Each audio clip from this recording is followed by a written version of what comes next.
Hello, everybody, and welcome to Metaphysical Insights.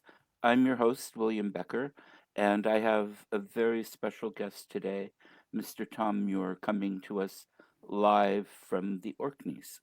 Hello. Um, Tom's really an incredible man, and I first heard about him on Time Team. He and his wife have a publishing company. He's a storyteller, folklorist, historian, author, the list goes on and on. And we will be putting up ways to reach his podcast and their publishing company and a bunch of different things here during the course of the show. Um, Go ahead and write in on comments if you have questions, and if we can, we'll answer them. I don't acknowledge everything that comes up, folks, as you know. I don't want to break into the conversation, but I show them up there, and then if there's a question we can address, we'll do that as we can when we find a break in the conversation. Um, Tom, thank you so much. It's always such a joy to have you on. It's a real privilege and an honor for me. Well, I shouldn't think so. You see, you just summed up a huge part of why it is. No, it's an absolute pleasure being back here again, William. I mean, I know we've done a couple of shows in the past, and Yeah, I looked them up actually because I wanted to kind of get an idea of what I'd said before, so that I don't repeat myself, right. which would be, a bit dull and pointless. I Um, really and I was appreciate kind of that. surprised that it was like 2021 and 2022. Yeah, I'm surprised it's been that long. So yeah, I thought it Um, was like last year or something, but I yeah, did too. there you go. Because I like to have you on more, but maybe I just didn't. I get a little self-conscious about pushing or pressuring people to be on too much of, you know. Well, you see, So that's folk with egos. Whereas we could never afford one. When I was born on a small farm and we couldn't afford egos. right. And so maybe like once a year we would get a loan of an ego and we would share it between all of us for a Uh-huh. few seconds. Okay. Um, but we never really took to it. So Mm.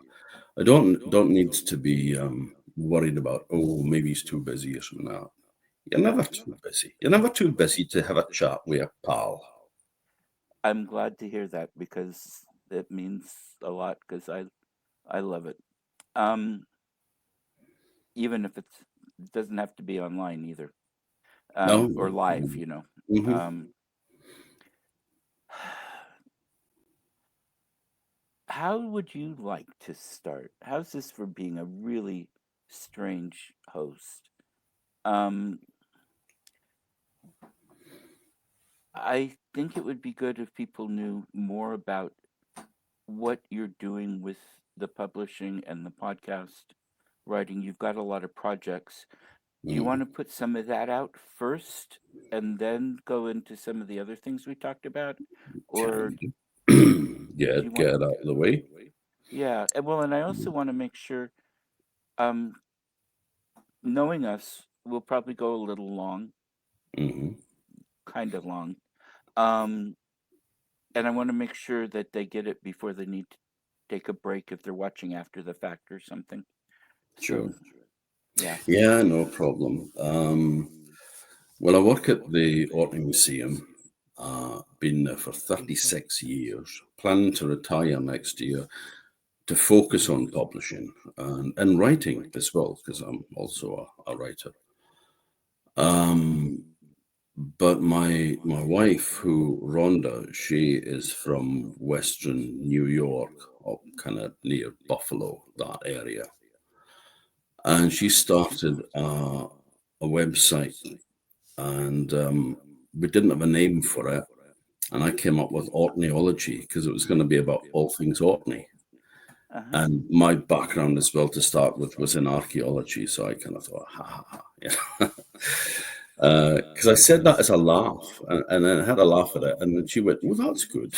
So, for archaeology it was, and so it's kind of it's looking at the cultural side of Orkney, archaeology and history, and also folklore. And during the pandemic, I kind of wanted to do something just to help people get through the day, you know.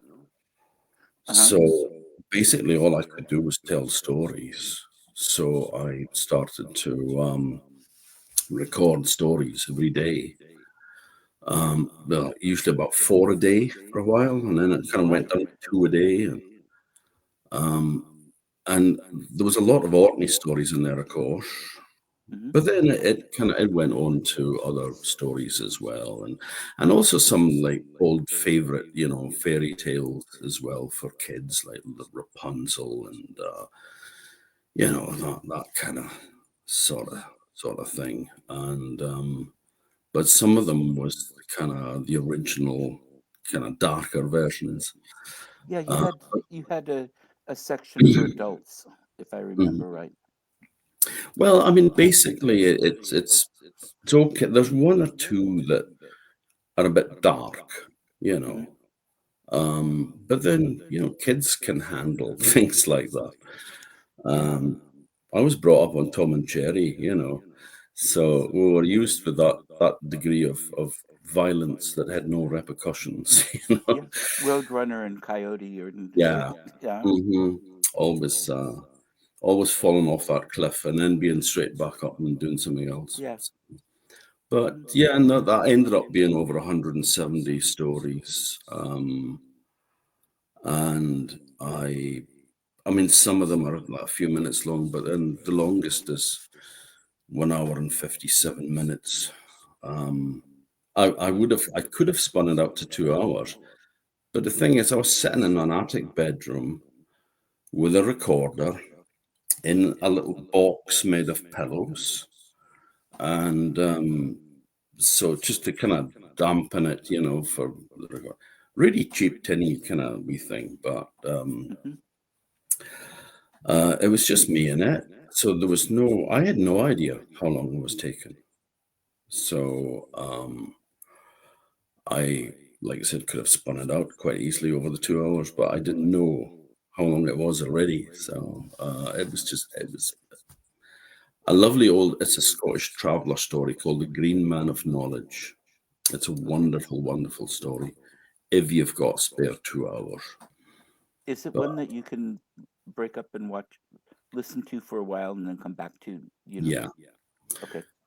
it does actually go into stages, and you can see where an adult would have been telling this for predominantly for, well, for everybody, but predominantly for children as well. Mm-hmm. And there are, uh, you know, there's sections within it. Right. And that would be a break, you know. So it was like you tell that bit one night, and then you tell another bit another night. Right. So I would imagine that's how it was done, you know. So, Okay. but it's a great wee story.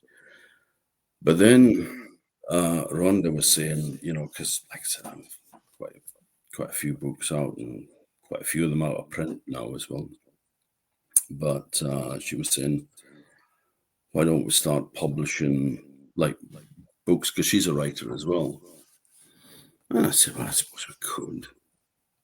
And then friend of mine, my kind of mentor, a guy, Bryce Wilson at the museum, that gave me all the breaks, which is where Uh-huh. I'm at now. Long stories, I won't go into it, but he'd written. I'd been nagging him for years to write his autobiography because he had this, you know, incredible stories, and so he did, but didn't have a publisher, so asked if we would do it, and then I remember having that kind of eureka moment one night saying to Rhonda, maybe we could actually publish other people's books. And I think that's kind of what she was thinking already anyway. Uh-huh. I'm just a bit slower on the uptake, you know. You two seem to complete and be on the same wavelength and complete those connections all the time. Mm. It's We're, wonderful we're to watch. very different, Uh-huh. but at heart, very, very similar. Right.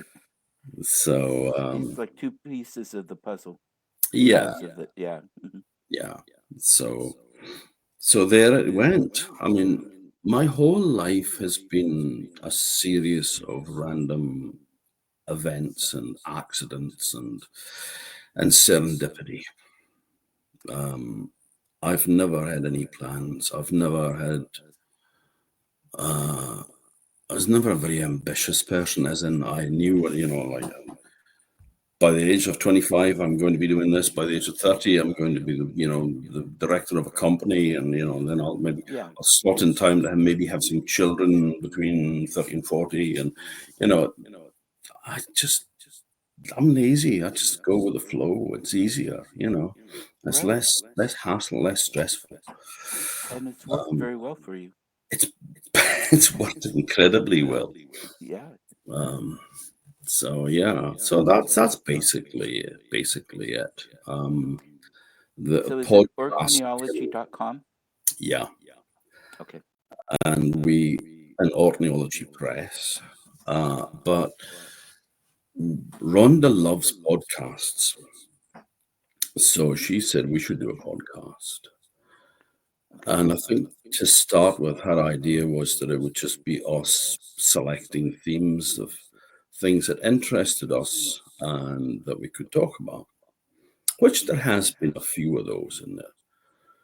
But then I realized I've got this incredible plethora of friends who are pretty amazing people as well. And a lot of storytellers in it, but as writers and such like, Mhm. as well as artists and archaeologists. So we've got a lot lined up, and we've done quite a few.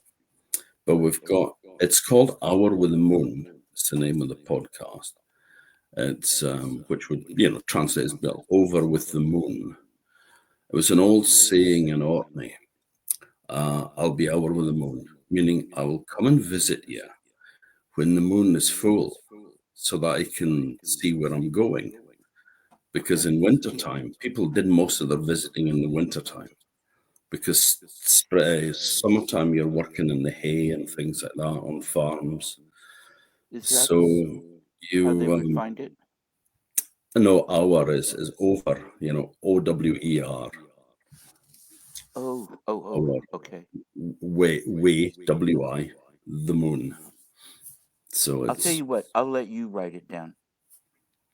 oh, listen, I don't know how to do stuff like Okay. that. Okay. When it comes Okay. to technology, I'm not your man. Okay. So spell it slowly for me. OWER,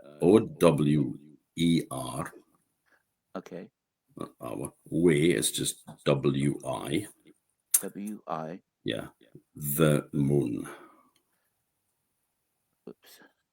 And all together to be able to But get. if you just go on ornithology.com and click on podcasts, you'll get them all up. Okay. Mm. Perfect. And it's on, what do you call it, YouTube Okay. as well. So, And did I get Orkneyology spelled correctly? yes. Oh, Yeah. good. Um. Um, so we've had conversations with lots of people and storytellers. We had a wonderful one in, um, we've had a friend, Scott Gardner, who's a Scottish bothy ballad singer. So he's talking about this tradition of singing on farms. It was just a Oh. bothy was a small cottage where the workers all stayed together. Okay. It wasn't like a proper house. It was just a big room with a fire and beds in it, and all the guys that worked on the farm would sleep there. And singing ballads was very, very popular. And it was always about, working the land with the horse and the plough and all that. So it's a very Scottish, generally East Coast Scotland, around Aberdeenshire area. Okay. And he was telling the whole background of that and such. It was absolutely fascinating. There's also my pet Viking, Hjorleifur Helgi Stephenson from Iceland, Okay. talking about telling Icelandic stories, but also some of the darker customs as well, like raising the dead and necropants, which I won't go into, but he'll fill you in on all the gory details. Okay. But we've got a I'm Christmas. intrigued. It's free, I'm yeah. intrigued. I'm going to listen It, to that one. it's all free. The stories and everything they're there for to be listened to, Hmm. not to be monetized. You know, Right. not that I've got anything against money. No, it comes I'm in sure handy. it'd be very nice to have some, but sometimes it doesn't all come with a price tag, Right. and it shouldn't if you're trying to. So if you're trying to do something, an act of kindness, you just do it and then you leave it. Right. Um, And you but don't go waving around a flag saying, "See what I did." in which case you've missed the point. Exactly. You're not doing it for the right reasons. If you're doing it to be seen as being, this wonderful, kind, generous person, then there's Hmm. something wrong with you. Yeah. But we were very excited because the reason we called it Hour with the Moon is because it comes out on the night of the full moon every month. Okay. And we decided to do a Christmas special, which hasn't come out yet. It'll be out this coming week, whenever the full moon is. Can't remember, something like the 13th or something like that. Uh-huh. But Rhonda and I absolutely love the story, The Christmas Carol, Charles Dickens. Hmm. So we decided to do a piece about that. And then Rhonda had the genius idea of the fact that I know Gerald Dickens, who is the great great grandson of Charles Dickens, who is also an actor and actually does recitations of Dickens' work uh, going all over the world. Fantastic. And we recorded him in New England because he'd just flown over to America the day before, and he's touring around the northeast coast, so and going down to Massachusetts. So it's like so, and he's a lovely, lovely guy, and of course he had the whole like the background of the story, and of course Dickens' life. So we talk about Dickens' life Right. and there's other ghost stories as well, because people just associate him with Christmas Carol, but he wrote ghost stories for Christmas on a regular basis annually. Well, the And Victorians were really very into ghost stories at Christmas time. it was a tradition at that Yes. time. Because when Yes. Rhonda came over, to when we got married and she came to live here in Stromness with me in Orkney, I told her about this, the Christmas ghost stories, and she had no idea what the hell I was talking about. Oh, really? Yeah, she'd never heard of it. But it's like, no, it's a thing here, Hmm. kind of a bizarre thing, but it is a thing. So, Yeah. It's something I've known mostly from history that it mhm, was done by the Victorians here. It's not a family history of mine, mhm, but half of my family history isn't very old on this continent. mhm. So, My family history is very old in this islands. um, you go so back. Oh, how far? I'm sorry, I didn't mean to interrupt you. I have no idea. Um, One of my ancestors probably went splash when he jumped off his longship, but Right. yeah, it's My family have always been here. I mean, I don't know. The name Muir isn't actually, it's Scottish, but there is a place name called Muir in Sandy where all the Muirs came from in Orkney. My mother is a driver for Westry, and that is just actually a Westry surname.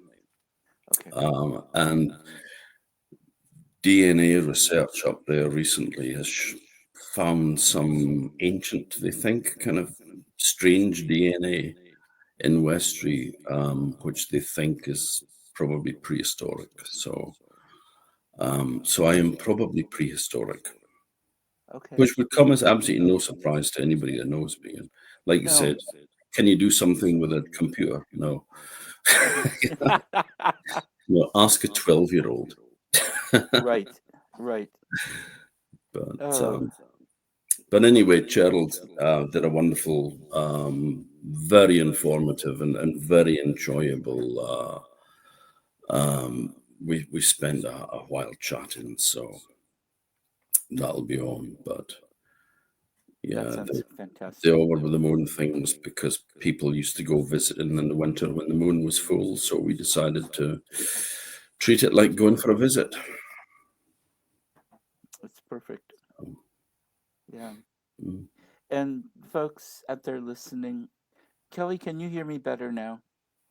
One of the people, Kelly Drew, said he had trouble hearing me. But I've listened to quite a few of the podcasts, and I can personally vouch for how wonderful they are. And particularly the during COVID and all the rest, and a few after that. And well, you'll get an idea, I think, later on in the show about the quality of storytelling. Um, okay, I'm still some people. Tom, are you hearing me? Okay. I can hear you fine, yeah. Okay. Um, Robert, I'm not very tech oriented either. Let me try to see if I can do something here. And excuse me for um.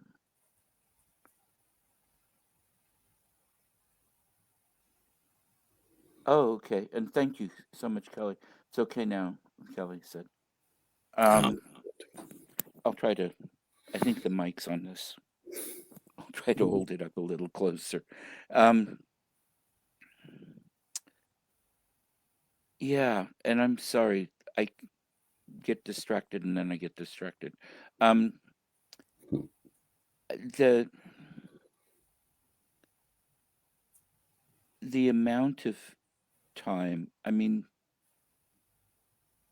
I know the stories from my family's history, but they aren't. We don't have them that go back like that. Mm. Is that part of why you think you might have grown up so interested in all of this? It was part of your upbringing? No, it wasn't. I I am very much my own invention, Okay. and which comes from not going to school, but that's another story. I was supposed to, but always been a bit of a rebel. Yeah. Um, but no, I I always loved folk tales. I used to hear them on a children's program called Chakanori, where they would Okay. serialize. They would either tell like a whole folk tale or a myth, or they would serialize a children's book. So, like Roald Dahl, bearing in mind that when I was a kid, these Roald Dahl books were brand new. Right. Um, he was still writing them, and they would serialize them, and they would get an actor to come in and read this sort of abridged version, and I loved that. And I developed a real love for mythology and folk tales. And I discovered then that there was actually there were Orkney folk tales, and I didn't know because nobody told them. There was no books, there was nothing. There had been some published in the past, but Right. nothing, you know. So I ended up republishing one guy's works and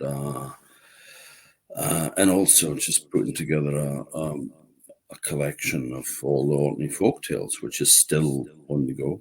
And also did one for History Press, and just did another collection for History Press this year, Okay. called Scottish Folk Tales of Coast and Sea, which, if you bear with me,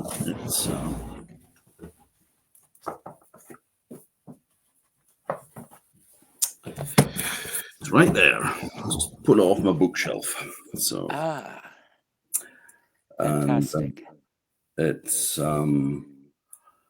stories from all over Scotland. Okay. And Mermaid Bride is with Bryce, was the illustrator as well. I don't know if you can see that, but he does these wonderful drawings that are just all built up from dots, pointillism. Okay. But anyway, yeah. So I do folk tales.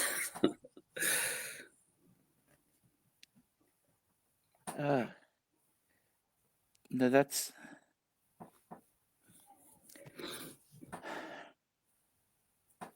I need to get more of your books. Now, can you get those? Even the ones through History Press? Do you have to buy them through History Press, or are they available on your publishing house? No, we don't. That's another publisher. So yeah. Okay. Yeah. But, Fantastic. but it was trying to revive the stories and get them told again, because stories needs to be in people's mouths, not just on pages. You know, listening to a story is a different experience from reading it. Right. Very important that you write them down, I think, because otherwise they get lost. Right.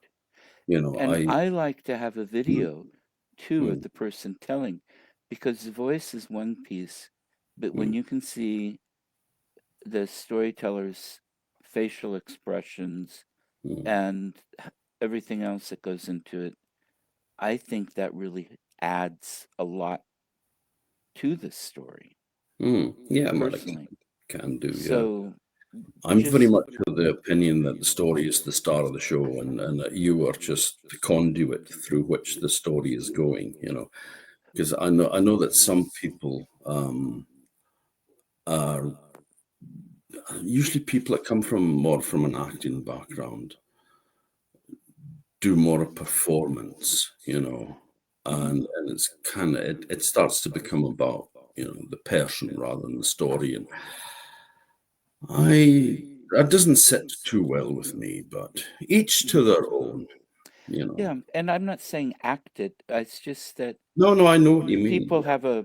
have a look and delivery when they're doing it, and it just, to me, it adds,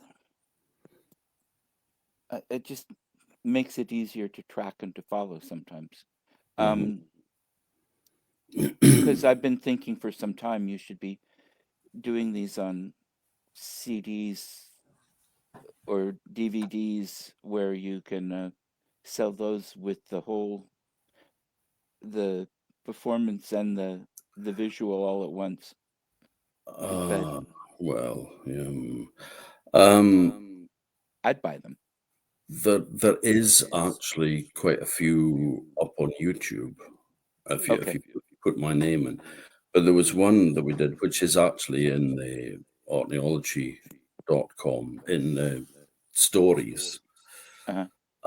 There was one called Stories in the Landscape, where I told folk tales from Orkney in the place where they were supposed to have occurred. Excellent. And that was done as part of the Storytelling Festival, which am also very heavily involved in here. Did you create it? Did you found it? I didn't. I was pulled along to the first one. It was a woman called Sheila Fechney, who Okay. worked at the tourist board at the time, and she was looking at extending the tourist season into the end of October. and she loved stories, and she loved storytelling festivals. So she decided to start one in Orkney, and I was pulled down to do that. And Lawrence Tullock came down from Shetland, and that's where we met. And we ended up touring the world together, telling stories. Sadly, he's no longer with us, but I am currently mentoring his daughter Liz to Ah, be a storyteller, because he learned his stories from his father, who learnt them from his mother, etc., all the way right. back. So while I was finding stories from written sources and recordings, old recordings, Hmm. and some from people, and even some from my mother as well. But he was, I mean, he was brought up with this since he was a tiny, since he was a baby, he was having stories told to him. So, and now his daughter is following on that tradition, and I'm dead chuffed. Fantastic. She was here for the storytelling festival this year, Yeah, and she's very, very good as well. So it all goes around in circles, you it know. does. It does. And the stories are so important. I don't understand when people aren't interested in the past that especially the past that affects them. Mm, And the stories are such a big part of that. The mhm, folklore is such a big part of that, as well as the, archaeological and written history and mhm. the data. But Yeah. it all goes together. Mm, And mhm. I loved hearing just stories of the old country from my grandmother. Yeah. And not a lot of folklore, a little bit, but just the relatives and life and um, all the rest of it. She talked more about that than what happened. They immigrated, Mm, So, mhm. Yeah. um, and it's it's so much a part of what makes us. Mhm. Oh yeah, absolutely. I always say to friends who are archaeologists that to really understand a place, you've got to understand everything about it. Its Yes, geology, its natural history, its but also like the history and the folklore of the place. The whole yes, it comes as a package. It's not and just, well, I'm interested in the Neolithic. So in Orkney, you're looking at about 3,700 BC till around 2,500 BC. mhm, You know, absolutely specialize in that sort of thing. But you got to know the other stuff too before it really starts to make sense. exactly. And Um, so I would imagine the earliest tales have remnants of the Bronze Age and Neolithic stories handed down mhm, to some degree, or yeah, ritual or beliefs. yeah, And then those, even the ones that are still being told or developed newer or mm, more recently, mm, would still carry some of that undercurrent, and that you could yeah. trace back and understand a little bit more about prehistoric that we have no, Yeah. they didn't write out a sonnet or something. Um, No, I mean, we can understand their material culture, um, but we can't understand, we don't know what they thought. We don't know their beliefs. We don't know their tales, their songs. mhm, There would have been music, there would have been stories, but and ideas and thoughts, but right, we can't access that. right, You can analyze bones, but you cannot get inside that skull and get all that information and all that those feelings and beliefs and customs and songs and stories and music and all exactly. that's We gone. can we can make assumptions at best, and Mhm. I know there are a lot of archaeology or archaeologists that will look to primitive tribal um, peoples now to Mm, get an idea of what it would have been like, probably earlier than the Neolithic, but then Neolithic too, maybe, but mm, particularly Paleolithic or Mesolithic. mm. But I kind of recoil against that too, is because these other people, they still have seen jets fly above their lands.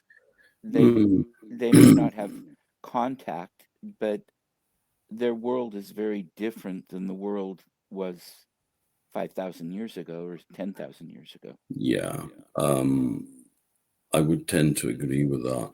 There is, or well, there was, and I mean, there still is to an extent, um, trying to make comparisons between anthropology and archaeology using beliefs and customs within societies that are not as developed as Right. by developed I mean as sort of modern technology and such like. Um, and to me, it's almost slightly insulting. It's very patronizing, really. Yes. Because you're saying, well, you're primitive. you know? So you know, Hmm. tell us your stories and things, and that'll be what people 5,000 years ago, what my ancestors 5,000 years ago would have thought, because you're inferior to me, you know. Hmm. And I know people who work with that, and I know that they don't feel that. Right. But to me, it just it's that kind of last death throes of colonialism where you're treating people from other countries as being, well, that's what our ancestors would have been like thousands of years ago, because these people aren't as sophisticated as we are. They're every bit as sophisticated as you are, but in different ways. Exactly. So, Exactly. And I think it would be helpful if they were clear about that, in saying that these people have just as developed a culture, or just as sophisticated in their own way. You know, mhm, spell it out that mhm, we're not looking at people being less than, we're looking at a different equal, and mhm. we want to use that as a sounding board about a different part where it was also a different equal, Yeah, I if mean, that makes any sense. yeah, there are some stories that are obviously very, very old, um, because we can trace a lot of stories here because of Vikings, Right. because we know that maybe late 700s they pitch up here. Lindisfarne, the church at Lindisfarne is attacked in 793 AD, which was always kind of like the official start of the Viking Age, Right. which I always kind of laugh at, because it's like that year is when it started. It was like it was on that day about tea time that the Viking Age started. It's like you can't be that. But I mean, these are all Now we, artificial boundaries anyway. yeah, but now we know why they attacked. It had nothing to do with the gold of the monastery. They were upset because they hadn't been invited in for tea. That's it. Yeah. Yeah, they were That, hungry. yeah.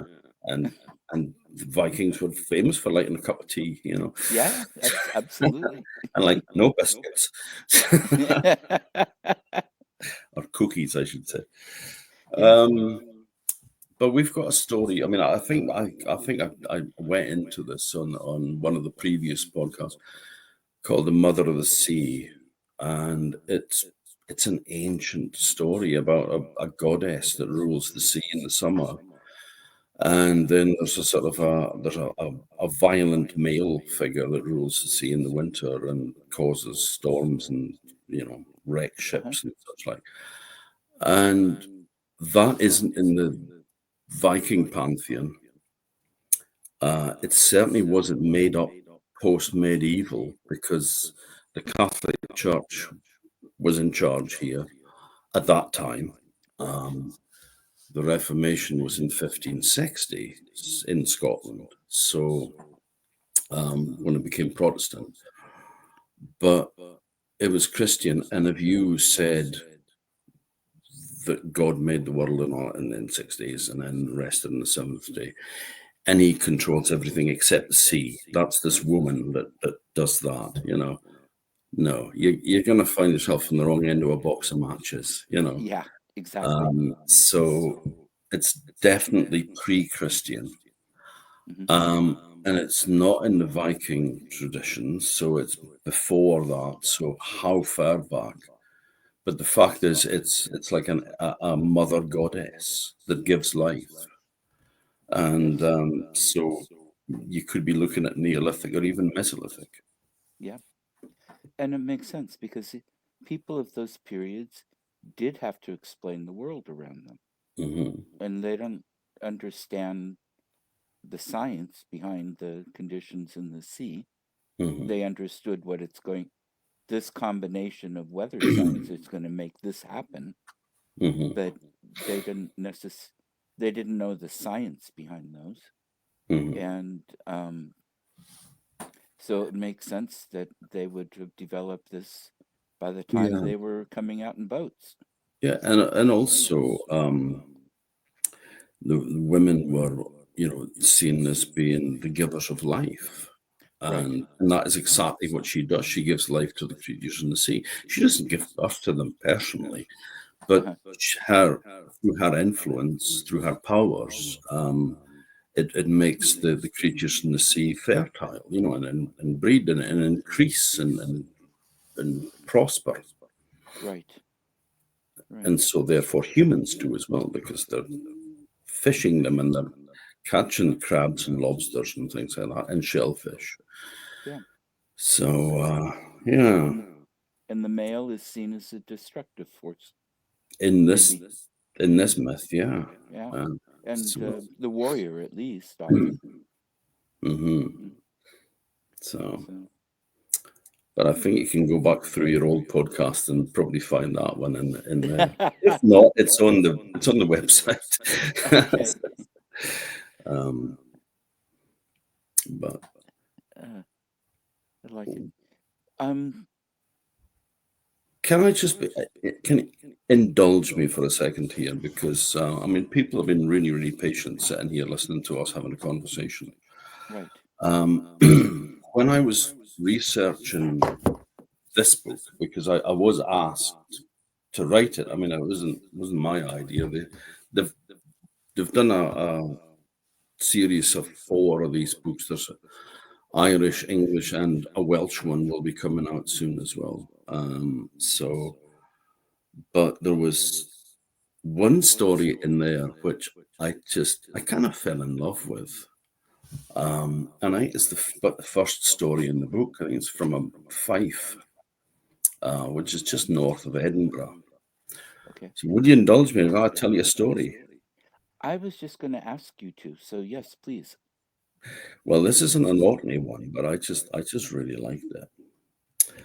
No, Davy was a fisherman. The unfortunate thing is that Davy wasn't really a very good fisherman. In fact, he hated being a fisherman. He never wanted to be a fisherman. But unfortunately, his father was a fisherman, and his grandfather before him was a fisherman, and so on all the way back. So when Davy was of the age to go to sea, go to work, his father went down to the docks and he got him a job on a trawler, and away he went off to the sea. But he was never any good at it because he just didn't want to do it. And he just wasn't very good. And everybody knew that Davy just wasn't really up for it. So he always got all the worst jobs to do. He had to gut the fish, but he also had to sort out the catches. So when the fish was dumped on the deck, he had to go through them and throw all the small undersized ones back over the side, and anything that they didn't want, like starfish and such, they went over the side too. And that was the only part of the job that Davy liked, because Mm. he liked throwing the fish into the sea so that they could live. They had a chance. And that was about it. That was the only pleasure he got. Now, the one day the catch had been dumped on the deck, and he was sorting through it, throwing the small, undersized ones over the side, throwing the big ones into the hold. And there was a fish worked its way up through the rest of the writhing mass of fish. And it was the most beautiful fish he'd ever seen in his life. He'd never seen anything like it before. It had the colouring of a mackerel. It was silver with blue and black marling over its back, the silver belly. But it was 4 or 5 times bigger than a mackerel. It was far too big to be a mackerel, but it was such a beautiful fish. And he thought, what a shame that such a beautiful thing should die. So he had a wee look around, checked about. Nobody was watching him. So he thought, I'm going to chuck it over the side. So that's what he did. He got the fish, and over the side of the boat went the fish. And he just saw a flash of silver as it dived down into the sea. And he was just, made him feel good, He'd saved this beautiful creature. But the trouble was, Davy had been seen. And the next thing he knew, there was a shadow cast over him, and he looked up, and there was the skipper. And the skipper had something to say to him, which is probably not really suitable for your podcast. But he was left on no uncertain terms that the skipper did not believe his parents' marriage certificate was valid, And he said, I do not pay you to throw good fish, valuable fish like that over the side of the boat. As soon as we get back, you're out.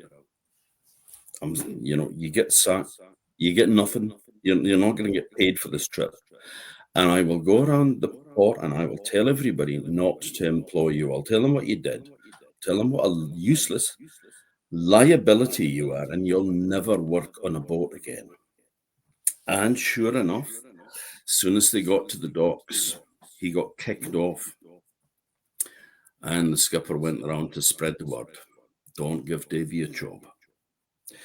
So he was walking home, and he was really, really miserable. He was downcast, and he's walking along, and somebody falls into step with him. And he paid no attention to who this guy was. But there was a man, a tall man, walking alongside him. And the man said, you seem very down in the mouth today, Davy. What's wrong with you? Oh, well, said Davy, I just got sacked, got paid off from the boat I was on, and the skipper says he's going to make sure I never work here again. And I hate fishing, but I didn't have anything else to do. I don't know anything else, and I just don't know what to do. And he was so downcast, he was just staring down at the ground. He never looked at the guy. But if he'd paid a bit more attention, he may have noticed the man's feet. He didn't have any. He had a pair of hooves. And if he'd paid any attention to him, he would have seen that under that curly black hair of his, there was a pair of curled horns. And he's walking along anyway. And this man is leading a lovely looking cow, black and white cow. And he says, well, Davy, I'm a kind-hearted man. I hate to see people down on their luck. Looks like you could really do with a hand, couldn't you? And he went, well, yeah, I suppose so. He says, God knows what I'm going to tell Maggie when I get back to see her, because, I've lost my job, and, I don't know what I'm going to tell my wife. Tell you what I'll do, he says. This cow here, she is a wonderful milker. I mean, she produces the richest, creamiest most delicious milk that you've ever tasted. And if I gave her to you as a loan for 3 years, then you could maybe sell the milk and you could make butter and cheese, and I'm sure you'd be able to make a living just from this cow. I mean, she just milks and milks and milks, you know. And he said, would you do that for me? Yeah. Oh yeah, yeah, absolutely, Davy. He says, I would do that for you. I just want one thing in return though. He says, what's that? He goes, well, at the end of the 3 years, I'll come back and I'll ask you 3 questions. And if you can answer the questions, then the cow is yours and you'll never see me again. But if you can't answer the questions, then you have to come with me and you'll be mine. And he said, well, I suppose so, yeah. Yeah, okay, you got a deal. Yeah, thank you. Oh, by the way, what's your name? And he said, the devil, and then gone, disappeared. Now Davy is starting to regret his rash actions when he realizes that he's kind of made a pact with the devil, that he's got a bad feeling about it. He's not going to come out of this very well, is he? You know, nobody ever does. But he went home and he told Maggie everything that had happened, and he was expecting her to hit the roof. But, you know, she'd been married to him for a few years, so she was well used with being disappointed in life, you know. He was never just the most useful of men, and so, you know, she was kind of used with disappointment, so it didn't really bother her. She went, let's see the cow. So she went out and she went, oh, a fine beast, she said. You know, I've always had a dream of having a little tea shop, you know, selling teas and cream teas with like scones and cream and jam and stuff like that. So she went and got a bucket and milked the cow, and sure enough, it was the richest, creamiest milk she'd ever seen in her life. And she filled the bucket, and it was still going. So she went and got another bucket, and she filled the second bucket, filled the third bucket. She'd run out of buckets. So she went and got pots and anything that would hold liquid. And she milked the cow into that, and the cow filled every one, and she just stood there, a lot nicer temperament than her previous owner. She just stood there chewing the cud, quite contented, and she had masses and masses of milk. So she went to sell it at the market, and she couldn't produce enough of the stuff because the people wanted it. It was just so good. And then she started making butter and cheese as well, and that went down just as well until they'd earned enough money that she could buy herself her little tea shop. And there she produced her cream teas, and people would come from miles around for it. And it was doing really, really well. Now, Davy was just so kind of happy with his turn of fortune that he'd sort of slightly forgotten about that deal he'd made. And he certainly couldn't remember the date that it was meant to be due. And so one day he was working in the wee tea shop himself, and there was nobody in except for one man sitting at a table in the corner by himself. And the door opened, and in walked the devil. And he says, well, Davy, are you ready to answer my questions? And the man that was sitting at the table said, yes, he is. And that's your first question. And the devil looked at him and he says, will you mind your own business? And he said, no, I won't. That's your second question. And the devil was furious and he says, who are you anyway? And the man says, I am the king of the fish. And 3 years ago today, Davy spared my life, and I have come to repay him a debt of gratitude that I own. And by the way, that was your third question. The devil was furious, and he stamped his feet on the floor so hard that it left, excuse me, it left a mark on the flagstone floor.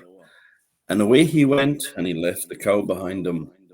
So after that, they carried on with their little shop and lived happily and contented for the rest of their days. I love that. It's very much that kind of traveller tradition where the devil wasn't actually seen as being the embodiment of all evil. Mhm. He was a trickster that tried to trip you up, tried to tie in knots, tried to get one over on you. Uh-huh. But if people were clever, they would be able to get their own, like get one over on him and come out on top. So, but no, I just like that wee story. Yeah, that's brilliant. I like that one a lot too. Um, so did people in the comments. Um, do you have another one or another type or something? Um, well, I was thinking that with this kind of dark time of the year, um, it's I thought a few darker stories. I'm going to start with some witch stories, and then maybe go into stories of the devil, and we'll just see where it goes. That all sounds good to me. Whatever you would like to do. Well, we'll just see where we go. We're at 56 minutes, but I'm game as long as you are. Oh, I'm fine. I could go on for ages. Believe Yeah, me. Um, I could listen for ages, so we're good. there was where I live in it's a small fishing town called Stromness. It means the headland of the stream, Okay. because there's very strong tides runs past here between here and Island Ahoy, and it came into existence because sailing ships used to use it as a safe anchorage. Okay. The bay is called Hamnavo, which from the Old Norse means Haven Bay, and it's sheltered by Brinky's Brae, which is a hill just to the west of me, just that away. So the we are sheltered, tucked in underneath that hill. But in 1814, there was a cruise by the lighthouse board yacht, the Pharos, was basically on a booze cruise around the lighthouses of Scotland. And they had a up and coming promising writer with them who was the sheriff in Roxburgh. So that's why he was on board the boat. He was an official. But he was making a bit of a name for himself as a writer, and his name was Walter Scott. Now he they ended up being kind of stuck here for a bit because there was American privateers on the go, because it was the 1812 war, Right. and a privateer is a licensed pirate. You got a letter called a letter of marque, which is from the government saying that you can take enemy shipping, and you then split the proceeds with the government, and you keep half, they get half. And so and also it means if you have one of those, they can't hang you as a pirate because you're acting on behalf of the government. Mhm. Now, there was a witch called Bessie Millie who lived up that hill, and she used to sail fair winds to sailors. Ah. And the captain of the Pharos went up there with a sixpence, because that's what you charged. And she would boil a kettle, and she would mutter incantations over it. And she would assure them that they would get a favourable wind. Might not happen right away, but they definitely would get one. And they said that he sort of went up there half in earnest and half in jest. I'd imagine that a lot of these guys would have probably pretended that, well, of course, I don't believe in it, but I'm still going to go up and give her sixpence. But Scott gave a wonderful description of her. He said that she was, her skin, she wore this old woolen shawl, brown shawl, but her skin was like the color of sort of parchment. He said she was like a mummy, sort of brown face, just from weathered and never being washed, probably. She had the classic witch's profile of the hooked nose and hooked chin that almost met in the middle. And he said she had pale blue eyes that gleamed with the luster of insanity. And but she told them a story. She told them about a guy called John Gow. Now, she claimed, this was 1814, remember, she claimed that she was a little girl when he was in Stromness in 1725. So she would have had to have been a very small girl. She claimed to be about 100 years old. Of course, no one has any idea how old she was, no birth certificates or nothing. Right. You know. But she told the story of Gow. Now, Gow had been born in Wick, but his father had come to Stromness when he was about 18 months old. But his son, John, obviously not himself. And he had been brought up just across the bay from here. And his father was a wealthy merchant, and he'd gone to sea, and he had tried to lead a mutiny on a ship, but the crew were not up for it at all. So he got on another ship.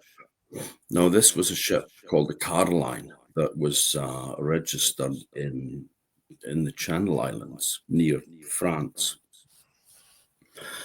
And he was successful this time of leading a mutiny and of killing the captain himself. He shot him and threw him over the side. And the surgeon had his throat slit and thrown over the side as well. And they went on a little short-lived and not particularly successful piratical career, where they always seem to end up capturing ships of dried fish coming down from Norway to the Catholic countries who needed fish on feast days and Lent and such like. When they weren't allowed to eat meat, they could eat fish. So there was a big trade of stockfish between Norway and Spain. Now, he put into Stromness to sort of sort the ship out. And during the time that he was here, he went to, he met up with for a neighbour's daughter, Helen Gordon, she was called. And the two of them, whether they had been sweethearts before he left or not, I don't know, but people were really impressed the fact that he was a young man, just, in his mid-20s, and he was the skipper of a ship. He'd risen through the ranks really fast. They had no idea he was a pirate, of course. But the story that Bessie told them was that the two of them left Stromness, John and Helen, and they went to the stone circle at the stone Stennis. So it's a Neolithic standing stone circle. There was a stone that stood in the field next to it called the Odin stone that had a hole through it. And people who were in love would clasp hands through the hole in the stone and swear the Odin oath to be faithful to each other, and it was unbreakable. The only way it could be broken was to go into the old medieval church, which no longer exists in Stennis, stand back to back in front of the pulpit, and then walk out through opposite doors without looking back. If the person, one of them, died, you could hold the dead hand that you'd held in life and renounce the oath. But if the person was like lost at sea and there was no body, that was it. You weren't allowed to marry anyone else. You were stuck. It was so binding. Now, they had sworn their oath, made their oath, but then word got out that he was a pirate, and they had to flee. He ended up going ashore on an island in the north and was captured and taken to London to be tried. It will be the 300th anniversary of it next June, actually. And he refused to plead to start with, so they tortured him until eventually he did plea, and they couldn't try him unless he said he was either guilty or not guilty. But anyway, it was a formality. I mean, it was, everybody knew some of the crew had given evidence against them because not all of them were pirates. They were forced into it. And so he was taken to Wapping Stairs on the dock to be hanged, and then his body to be tarred and hung in chains as a warning to any other would-be pirates. Now he was taken up the ladder, because of course they didn't have trapdoors in those days. It's just tied the noose around your neck, went down the ladder, pulled the ladder away, and then you basically dangled until you strangled to death. Now, they had done that with him, but he had hung there for quite a while and was still alive. So the hangman grabbed him by the legs and pulled him to break his neck. But it broke the rope instead. So he fell down with a clatter. And hangman said, "Oh, I'm terribly sorry about that. You all right? Oh, up the ladder you go." And you rehanged him, worked the second time. But Helen Gordon was left in a predicament because she couldn't marry anyone because she had sworn the Odin oath, and she had to break it. And the only way she could do that was to travel to London. And remember, 1725, they always advised people if they were doing sea voyages at the time to have all their affairs in order and make their will and such like, because the chances of being wrecked was pretty high. But she travelled all the way down to London, went down to Wapping Dock where he was hung in chains, and held the dead hand that she'd held in life and renounced the oath. And therefore she was free to marry. Now, that's the story in Orkney. The story from Caithness is not quite as romantic because they said that she just got somebody down in London to cut his hand off and post it to her. And then she just pulled her hand, renounced the oath, tossed the hand to the dog. Deal done. But that was the story that Walter Scott was told, and he wrote a book called The Pirate, which came out in 1822. And it is based on that story. And also an old tradition in Orkney that and Shetland that you didn't save a drowning person because the sea claimed its prey. It demanded a certain amount of tribute a year. And if you denied it its prey by saving someone's life, then either the sea would kind of come after you and take you or one of your family as a replacement, or the belief was that the person that you save will end up doing you a great harm.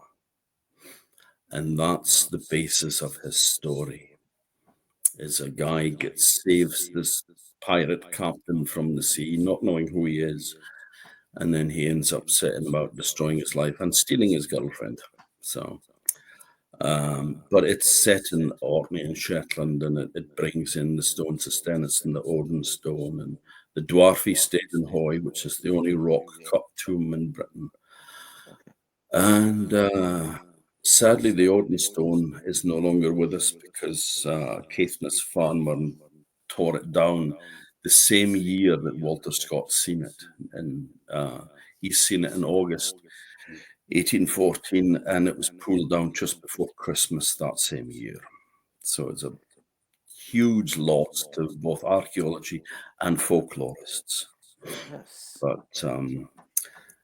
But she was not the only weather witch. She had a reputation, mind you. Somebody stole her duck once, and she went down to the west shore in Stromness when the ship was sailing out with a flowing tide and the wind behind them, and she waved her like a headscarf.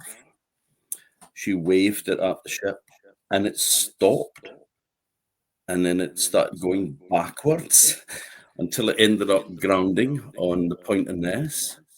And the captain had to come out and apologise profusely to Bessie, restore her duck and pay her compensation. So she wasn't to be messed with. But there was another one that replaced her later on in the mid-19th century called Mammy Scott. And, or, you know, Mother Scott, you'd say. We say Mammy out here instead of Mummy, you know. Okay. It's what everybody in Scotland and Ireland as well does. But what Mammy Scott used to do is she would sail the fair winds, but she also was slightly more, a bit more to it than just selling the wind and boiling a kettle. There was a boat here from the Western Isles, and they were stuck in port because there was no wind. They were becalmed. They couldn't go home. And this one guy, you know, he was quite keen to be able to try to get back home, you know, probably had a girl and was missing her. So he went to see Mammy Scott, and she sold him a fair wind. And she gave him a piece of string with 3 knots tied in it. And she said, when you get out to the boat, cast off the first knot, and the wind will spring up, and it will take you out of the harbour, out into the Atlantic Ocean. If you would like to go a bit faster, then undo the second knot, and that'll give you a good wind all the way down to Stornoway. But never untie the third knot. The third knot has to be there, but you do not untie it. You know, you understand? And he said, yeah, absolutely. Paid his money, got his string, went down, untied the first knot. Wind sprang up. Perfect. Blew them out through the Hoy Sound down into the Atlantic. They're heading to Lewis, to Stornoway in the Western Isles. And he thinks, could do a bit more, you know. So I untied the second knot, and the wind sprang up, and it was a good stiff wind. And it soon blew them right past Cape Wrath and down the west coast, down to Lewis. And they were just coming up to the harbour in Stornoway, and the man thought, we're just home now anyway, so, you know, what harm could there be in untying the third knot? So he did. And as soon as he did that, the sky went black, and a gale sprung up from the opposite direction that the wind had been blowing in. And the boat was pushed back out to sea again, and it had to run before the gale as best as they could, just expecting to be wrecked at any time. And they went all the way back up the west coast, around Cape Wrath, back to Orkney again, back through the Hoy Sound and back into Stromness. And there was Mammy Scott on the pier saying, I told you not to untie that third knot. So that is a very common story, actually, Okay. in Scotland. Um, it can be pieces of straw with coloured wool tied round it, and you throw it over the side. But it always has the same ending. There's a version of it as well, of sorts, in this book too, from a Western Isles source. But it's a bit more elaborate than that one. Now, with those stories, with some of them, is there some kind of a larger lesson? I mean, even like with not saving the drowning man, maybe it's because people didn't swim much, and it's like, Oh, they didn't swim, don't no. risk your own life because you're going to drown too, or something. Mm. Um, I'm just,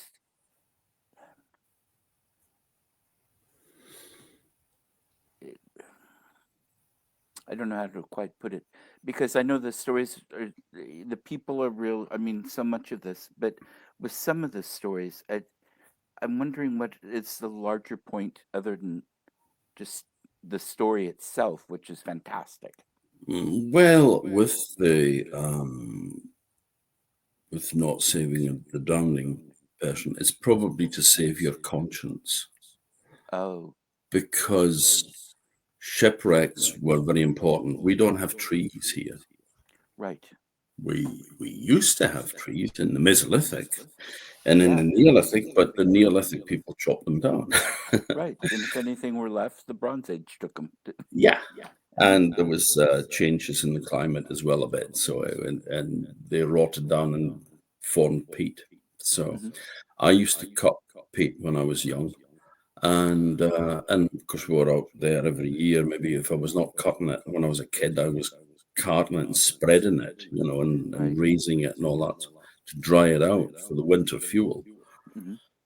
And you would find twigs of like silver birch in there with bark still on it, white and beautiful, Oh, and fantastic. you just, I was so, oh, let's take this home with me. It's gorgeous, set it down on the bank, go back about a couple of hours later, and there's just this crumbly brown stick, it's not even a stick anymore, Uh-huh. it's just sort of dust, um, so timber was really, really valuable. And a shipwreck, of course, provided a lot of wood. Right. Also, the cordage, the rope, the sails, and that's before you even get to what cargo it was carrying. Right. And there are different stories of the way that people were treated here. Some stories say that, people were very kind and took in shipwrecked sailors and cared for them and looked after them. And other stories, there was one from one of the East Mainland parishes, where the crew of the ship said that they were treated incredibly cruelly by the people who even stripped them of their clothes that they stood up in. They were rescued and taken back to Kirkwall, and the local merchants there, gave them accommodation, or arranged accommodation for them, and clothing and food and such like. So there's very different descriptions of how people were treated, probably depending on what area they were. Right. But it was seen as fair game. It was bounty from the sea.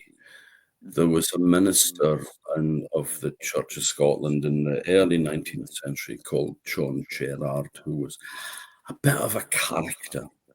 And he went around a few churches, but he was in the island of Sandy, and which is where my dad came from. And he was preaching there the one Sunday, and he said, God protect, those on the sea, the sailors and those who toil on the sea. But if it is your will that a ship should be cast on the shore, then don't forget the poor island of Sandy. So he's wishing them well, and but you can Uh-huh. get wrecked here if you like, So it's yeah. So it could have been to clear your conscience that yeah, but if I save him, then he'll do something bad to me. Right. Um, but I'm just kind of guessing. We don't really know. Did Um, they have, down in Cornwall, there was a lot of right. deliberate Yeah. wrecking of ships, Mhm, setting the lights mhm, for the smuggling everything. mhm. And did any of that happen up there? There is no record of it, and there's Okay. no stories of it. Uh, Generally, we didn't need to because the weather did it for us. Uh-huh. That makes I mean, sense. gales in the winter here is common. I mean, there's a named gale today, which it's one of these strange things. It was windy in Kirkwall when I left the museum today because I was working, and it was blowing a gale when I left Kirkwall. Uh-huh. When I got to Stromness, it was flat calm. So Wow. it's just the difference between one area and another, and of course we're sheltered with the brae here as well. So Right.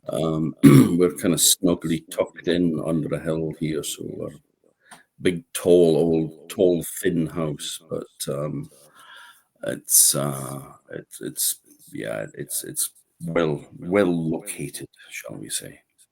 I like So that. It gives a picture of the wind blowing around, but not there and snuggled up with a hot chocolate and under a nice crocheted blanket and reading a mhm, book or something. yeah, Yeah. uh, or a dram. Yeah. Well, that or two. Yeah. Mm-hmm. So yeah, but there was a lot of witch stories here.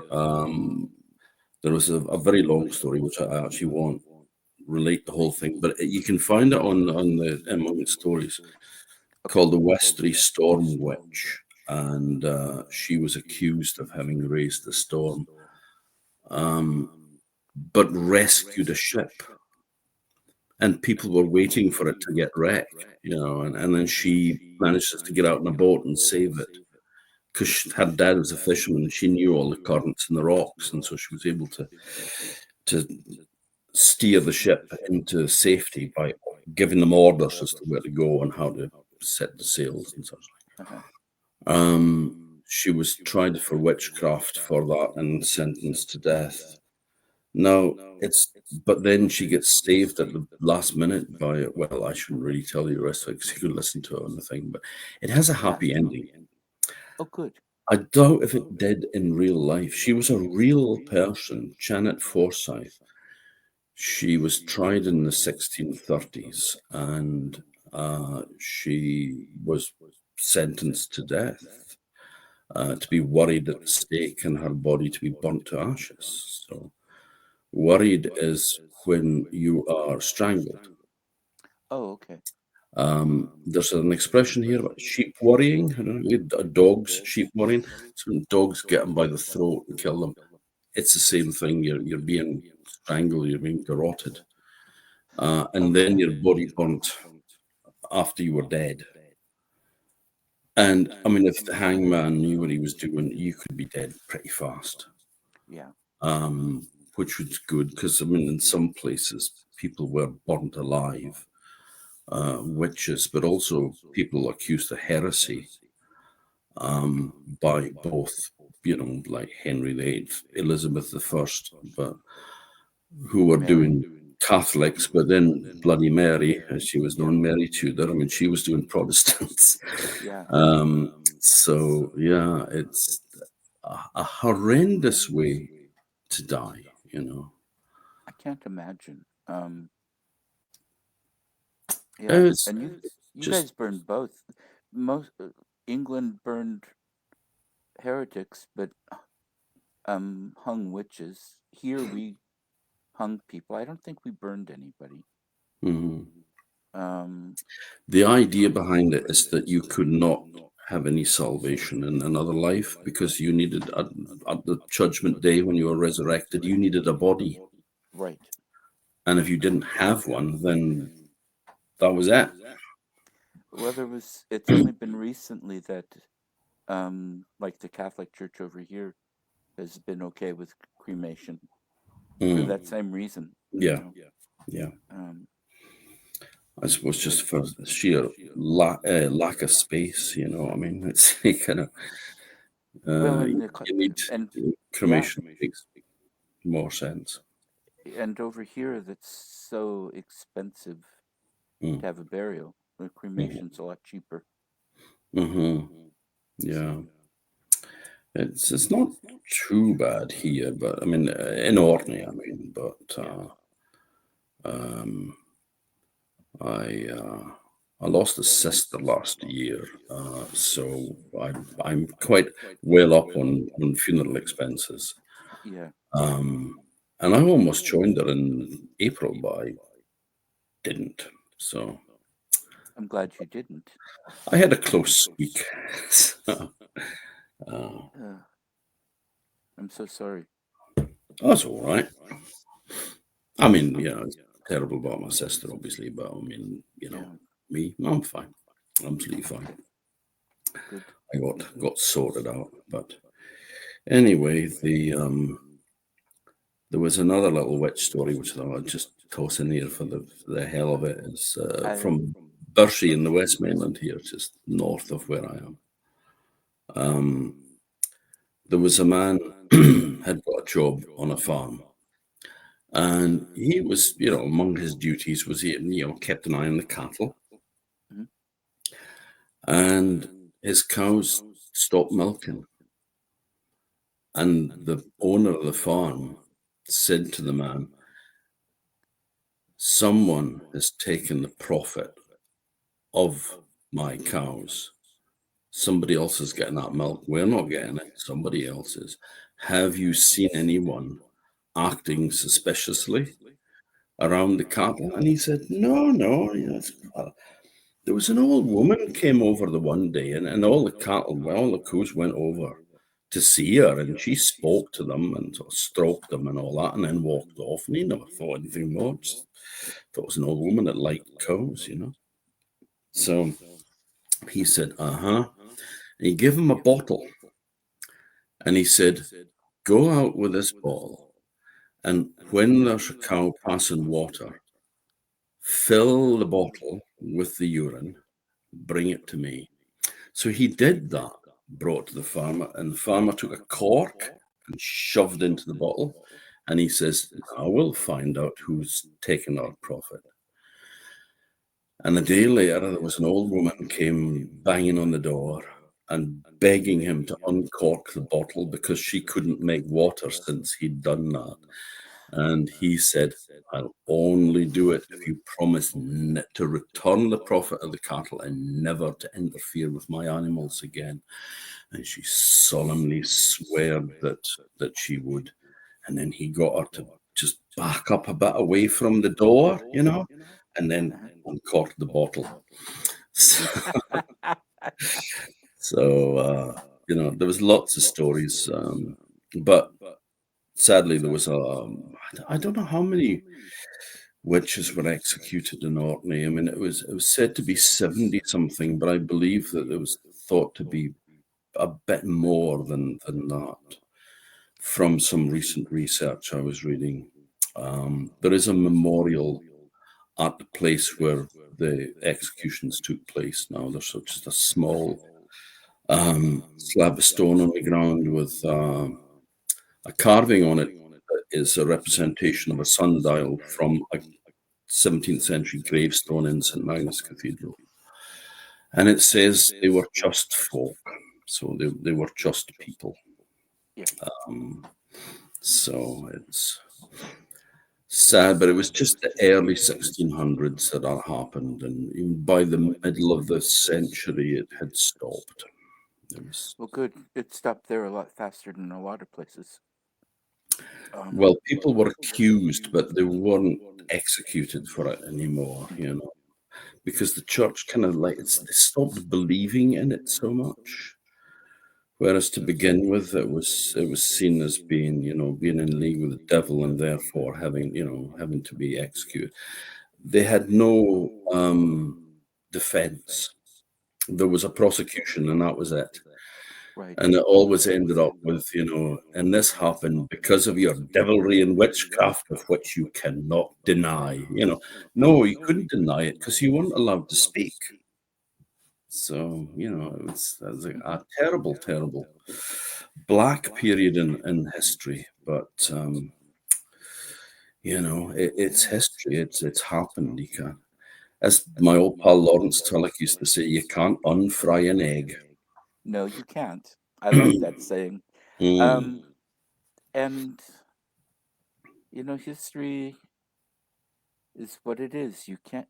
We have movements over here to change it a bit to be more convenient mhm. for the story people want to believe about this country and instead of the reality. And some Sometimes of you us get a find that, little, yeah, yeah. sometimes you find that the people that want to do that want to repeat the history. Well, a So lot of let's just those are not in that talk about process. it. Hmm. Let's just not talk about this, That's right. and then we can just do it again. Yep. So, And that goes back to our earlier conversation before we went live. mhm. And I'll spare the Unfor- listeners the politics. unfortunately, history is there to learn from, but Right. when you try to cover it up and forget about it, then you are kind of doomed to repeat it.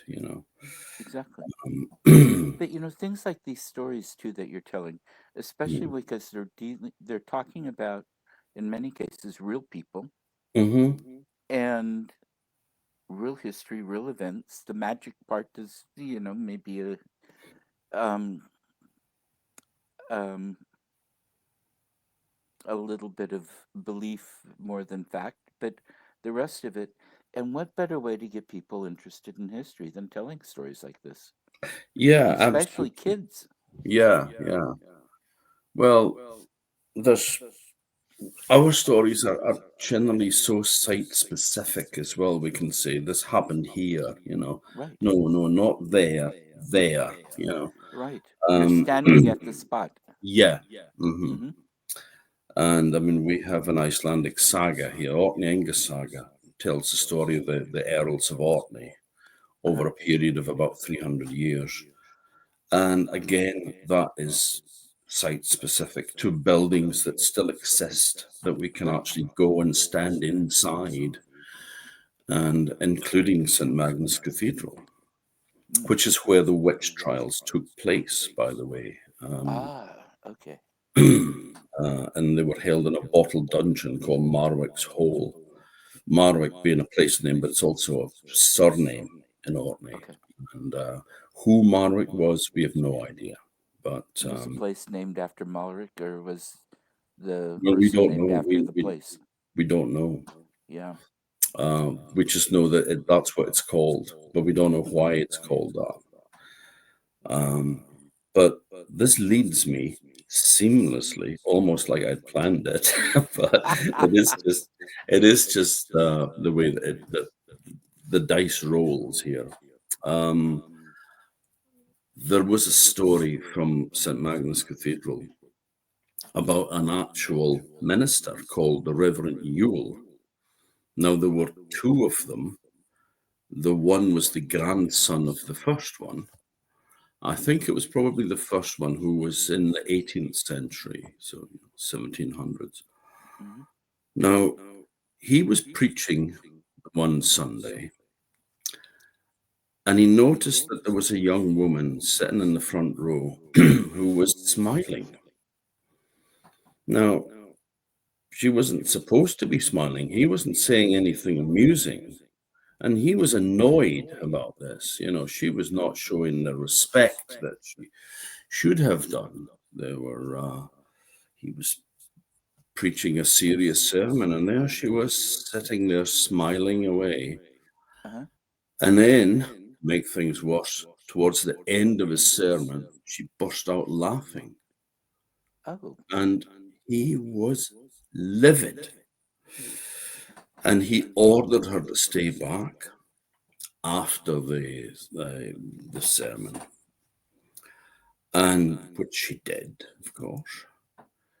And he said, I saw you smiling through the whole sermon, and then you laughed at the end of it. And she said, I'm sorry, Reverend, I meant no disrespect, but you see, when I was sitting there, I looked up and I saw that on one of the beams of the rafters above, the devil was sitting on the beam. And he had a piece of paper, and he was writing down the names of all the people who were asleep during the sermon. But he filled one side of the paper, so he had to turn it over, and then he filled the other side as well. And so he still needed more paper to write on. He didn't have any. So he tore one of the tails off of his shirt. These old shirts used to come down like this, and they had a split up the back. So that was your tail, the two halves. So he tore off one of these halves, and he filled it with the names again. I mean, obviously, it must have been a very boring sermon before so many people were sleeping through it, but he filled that side, and he filled the other side, and he ran out of space again. What to do? So he held the cloth in his teeth, and he stretched it. He pulled it until he managed to stretch it a bit, so he could squeeze on another couple of names. And then he ran out of space again. So he pulled it again, and stretched it a bit more. Got a couple more names down. And then the third time he was trying to stretch it, it broke, it tore. And he fell over backwards and banged his head. And that's when I laughed, she said. And the minister was reputed to have said, wonderful vision, a wonderful, wonderful vision. So she got off with it. But I love it. She's a very good storyteller. yeah. Or very able to see. Well, the thing is, exactly the same story is found in Iceland. Oh, really? The devil is sitting on a beam, or maybe not the devil, but it's a demon. Okay. Is sitting there doing, and it's exactly the same with the paper and then the shirt tail and all. Or a piece of cloth. I think it was like a handkerchief or something he was using, but it was exactly the same with the stretching. Right. So there is a lot of similarity, obviously, between the stories here and there, and the devil does appear in some of them. Another minister in Sandy who has just recently been named in a book, and I can't remember what his name was, but he's just been named and shamed after 300 years. But he had a reputation of, well, he got one of his servant girls pregnant, and then blamed his brother on it. And got them to accept the fact that it was his brother that was the father of the child and not him. But he had a house built for her right next to the Garden of the Manse so that he could go and visit. So he was known as being a womanizer. Now, in Ladykirk in Sandy, in the parish that bears the name as well, Lady Parish, it was the dedication to the old medieval church there was to the Virgin Mary. So Our Lady, it was Ladykirk and Lady Parish. There was Cross Parish as well. It was Cross and Burness, which is an Old Norse name, but it was the church there is dedicated to the Holy Cross. So it was all the parishes were named. Burness used to be called St. Coombe. because there was a parish church there named St. Combe from St. Columba. Okay. So a Celtic dedication. But anyway, this minister, I think his name was Nesbitt, actually. He was Scottish. Of course, no Orcadian would be quite so crass or so bloody stupid as to get caught. Yeah, Um, that. well, in this church, which is not the medieval one, obviously, that is probably underneath this one. This is a later Right. building, which would be from the 1700s. It's a ruin now. It's just a shell, but it has a flight of stone steps that runs up the side, and there's a door that would have led into a gallery. So there would have been an upstairs section as well. Okay. Now, the story that I first heard, if you go up those steps,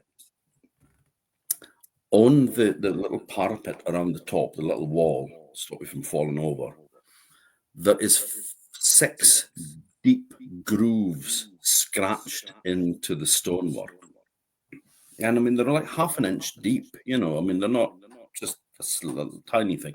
They're deep gouges. And they're said to be the devil's claw marks. Because a new minister had come who was so good and so popular that when the devil went to check him out, check out the competition, and when he heard him preach how good he was and how enraptured the congregation was, he was so mad that he started scratching away at the stone outside in his temper, and that's what left the big grooves. But later, I heard a story, a version on the island, which I think is the original version, was that he had been out one night visiting a woman, and he was going home when the devil got after him. And he ran for his life because, of course, the devil would have caught him up and carried him straight to hell. So he ran as fast as he could to the church, and he managed to get in through the door. And of course, the devil couldn't cross the threshold of the church. But he went up the steps at the top, and in sheer rage, he started tearing away at this stone and left his claw marks in it because he couldn't get into the church to get the minister. And then when the sun rose, he was away again. So that was the story. There was another one, again, about a minister in Sandy, but there is also the same story attached to a minister in Sandwick, here, just north of where I am. He was called Reverend Charles Clouston. He lived through most of the 19th century. But there was a book called the Book of the Black Arts, which was written in hell by a devil. Not the devil, but a devil. And it was a remarkable looking book because it was black. The pages were black and it had white writing on it. Mm-hmm. And it was a book that contained spells, all for bad, of course. And if you died with that in your possession, you went straight to hell to the author. And so it was to your advantage not to die with it. But you could only sell it. You couldn't give it away. You could only sell it for a silver coin that had to be of a lesser value than the one you bought it with. Now, if you tried to get rid of the book, it wouldn't work. If you tried to burn it, it wouldn't burn. If you tried to tear it, it wouldn't tear. If you dug a hole and buried it, it would be back where where it usually sat. When you got back to the house, it would be there before you. If you threw it over a cliff, if you took it out to sea in a boat and threw it over the side in a sack with a stone in it would be back where it was before you got home. You could not get rid of it. You had to sell it for a coin of a lesser value.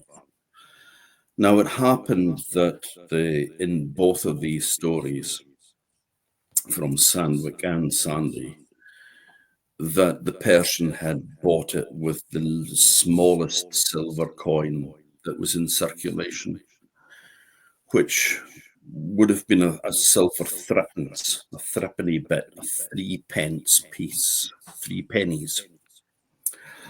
And the ministers bought it from them using an old silver coin that was no longer in circulation, so it was deemed to be of lesser value. And the way that the Reverend Matthew Armour, who's the Free Church minister, so he came into his post, I think, in 1860. So you're looking at, he died in 1903. So he was able to burn it. How? I don't know, but it burnt with a thick, black, acrid smoke like sulfur. The Reverend Clouston in Sandwich, at his manse at Flotterston, dug a hole in the garden, put the Book of the Black Arts in it, and placed a Bible on top of it, and with prayers filled the hole in. And it fixed the book there under the Bible. It couldn't move, and it said, "Still be there." So you could, if you were stupid enough, and let's face it, there are a lot of stupid people around. Yes. You could go out with a spade and try digging it up, dig up the garden to look for it. But I really wouldn't advise it. I think I'll leave that one alone. As Mm, much as I like old books, that one I'll pass. Yes. The other thing there is that there is this link. I was talking to a friend of mine, Professor Terry Gunnell from the University in Iceland, and he was saying that he was researching folk tales about ministers, because there are quite a lot of stories of ministers being sorcerers or being somehow in league with the devil to get knowledge of magic. Okay. And the most famous was Saemander the Wise, who was a bishop in Iceland in the 12th century. And it was said that he studied magic at the Black School in Wittenberg in Germany, which was famous for it. And that was a school run by the devil to teach Okay. sorcery. And they had to do their lessons. There would be like a group of them. They were in a chamber that was underground, so there was no light other than candles. And a hairy arm would appear through the wall with plates of food for them that would leave it there for them. But the deal was that the last person to leave on the day that they graduated, when they left the building, left that chamber, the last person to go would be claimed by the devil and carried off to hell. So on the last day, everybody is, of course, they're waiting until they get permission to go, and the door opens and they stampede for the door as fast as they can. And Saemander was the last. And the devil came up behind him with a hand out, just ready to grab him. And he says, "There's one behind me." And the devil caught his shadow and tore it from him. And after that, he never cast the shadow, because the devil got it. And of course, he cheated the devil. So the devil wasn't very happy, needless to say. And he did a deal with Saymunder. Saymunder said, I need to go back to Iceland and I need to get there. Can you bring me there, but not get me wet? And he said, yes, I can take you to Iceland without getting you wet. And he says, right, well, if you can do that, you can have my soul.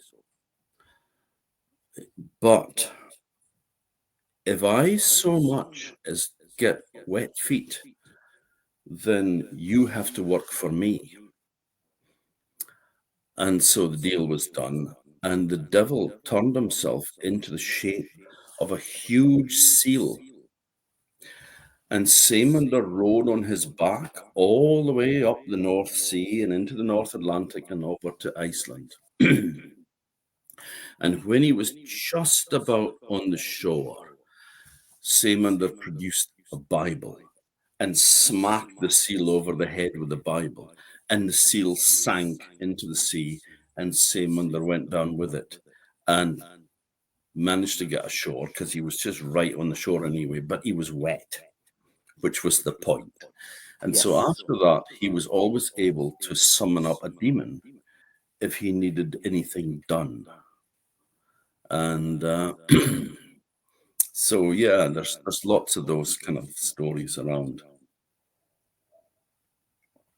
That's fantastic. I had no idea that there's so many with the priests and the ministers.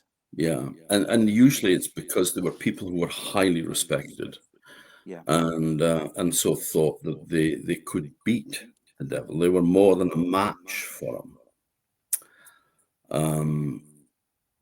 Do you have time for a couple more stories? I have a couple more.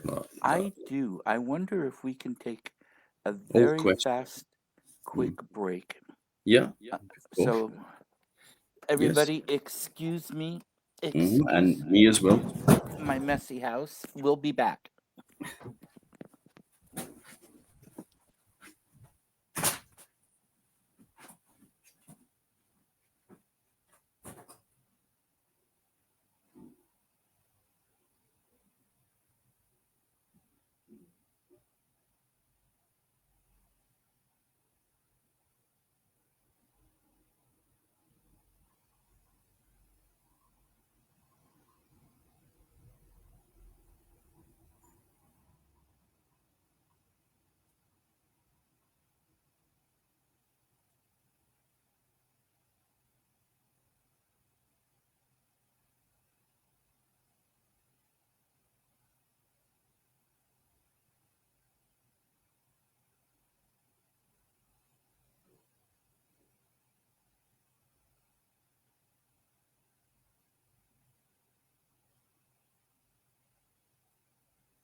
Well, look what I found.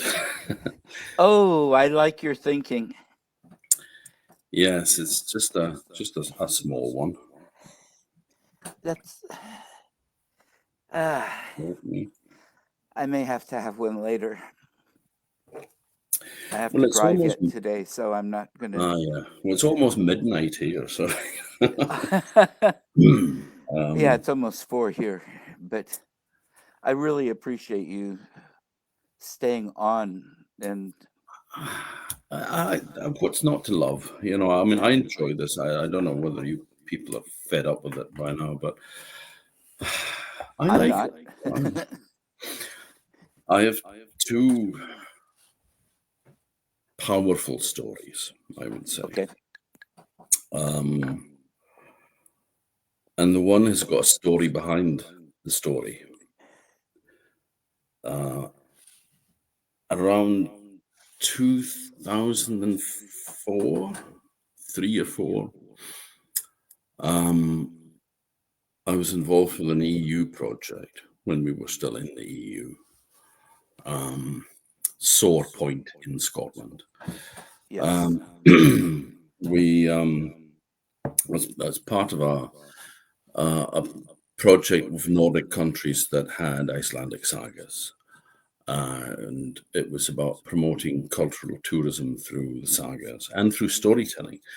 And I was one of the leaders on the storytelling side of it, and also main party animal. But that's another story. I don't believe that. That wouldn't. I can't imagine that. No, no, Said tongue in cheek. no. Yeah. I have the occasional small sherry at Christmas. So, but one of the people that was involved was a woman called Catherine Peterson. And Catherine invited me to go to the island of Sandy, which, of course, great connection with me because my dad came from the island of Sandy, but island of Sandy in Orkney. This is the island of Sandy in the Faroe Islands. Okay. And they were wanting to do story walks around the island because there's lots and lots of stories that are, again, same as us, site specific. And they were wanting to teach guides to do that.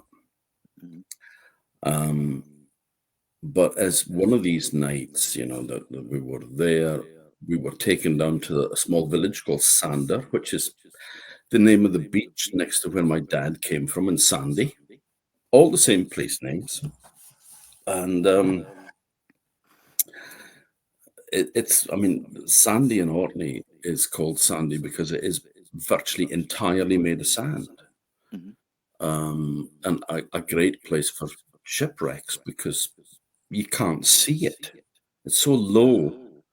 And if the waves have the seas up and all that, it's you don't know it until you're on it, if you're in a sailing ship. They have a small beach which has got strangely striped sand because it's got the black volcanic rock, but it's also got some kind of sort of buff colored sand as well, and it's different densities. So when the wind blows, it forms patterns. It's very, very nice. But anyway, we were to go along to a little ceilidh, a little concert. And me and Lawrence, from Shetland, we were telling stories from Orkney and Shetland. And it was open then to the floor that people could get up and tell a story. And people would get up and tell a story. It was all in Faroese, couldn't understand a word of it. But it all went kind of blah, blah, blah, blah, blah, blah, blah, blah, blah, blah, blah, blah, blah, ha, ha, ha, ha, ha. Everybody laughed. Blah, blah, blah, blah, blah, blah, blah, blah, ha, ha, ha, ha. And you think, he's just telling jokes, not telling stories. It's just, it's jokes. But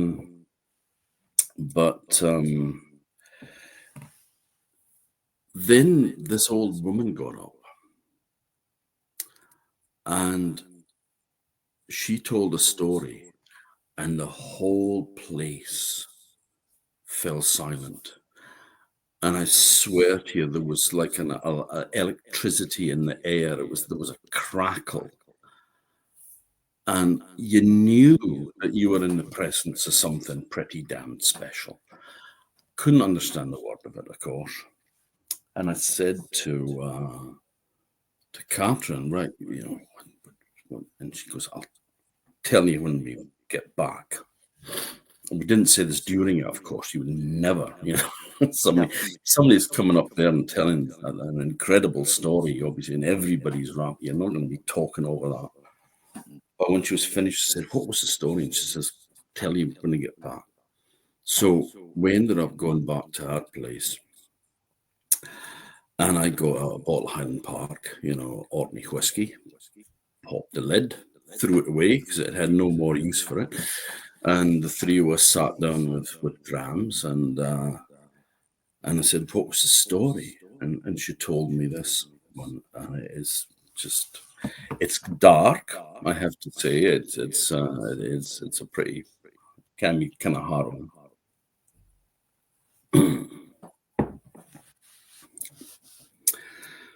Now, there was a young minister who came to preach at the island of Sandy, and it was his first church, his first living, as they say.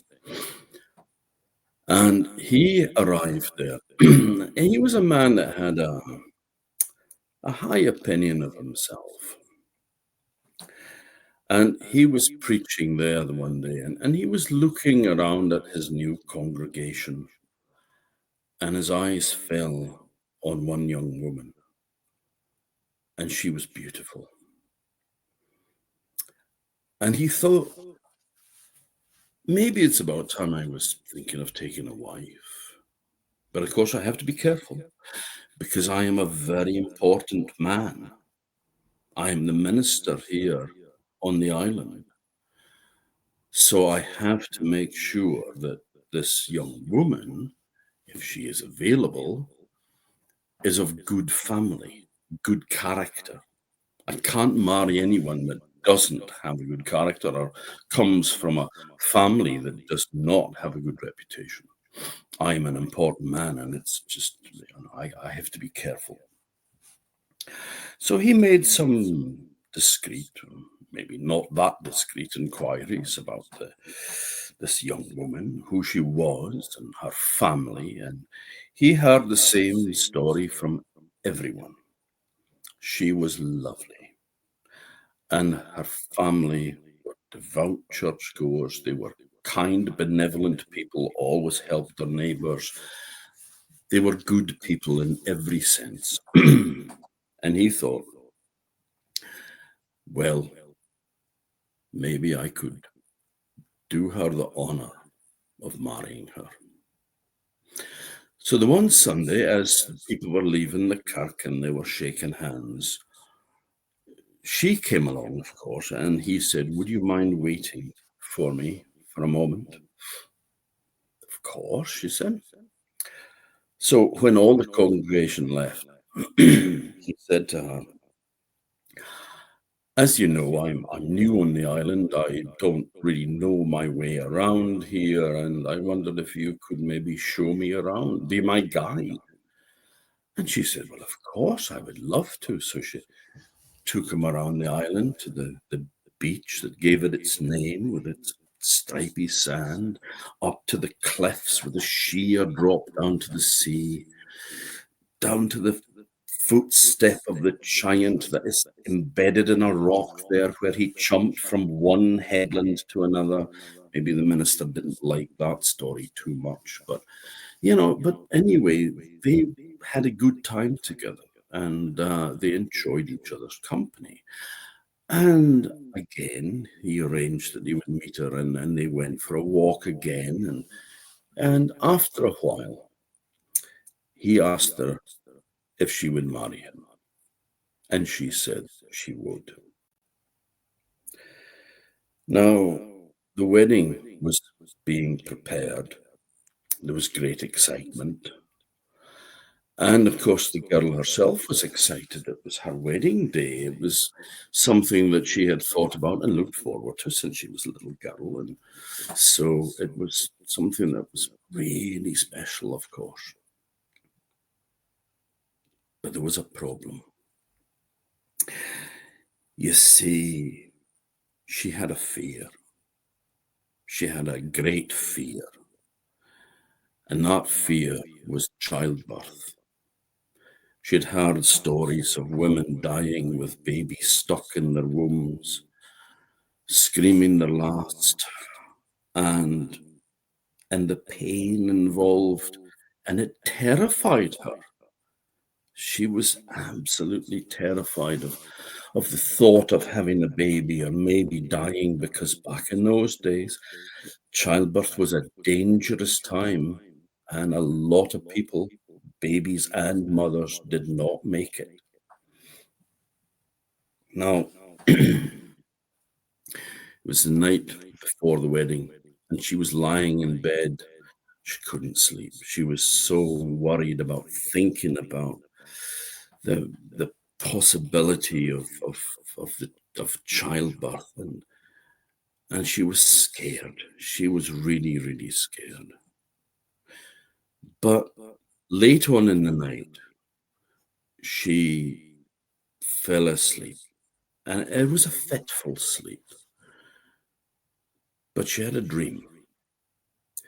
And in the dream, she dreamt that if she went down to the mill and turned the millstone backwards against the course of the sun, so anti-clockwise, then she would not have children.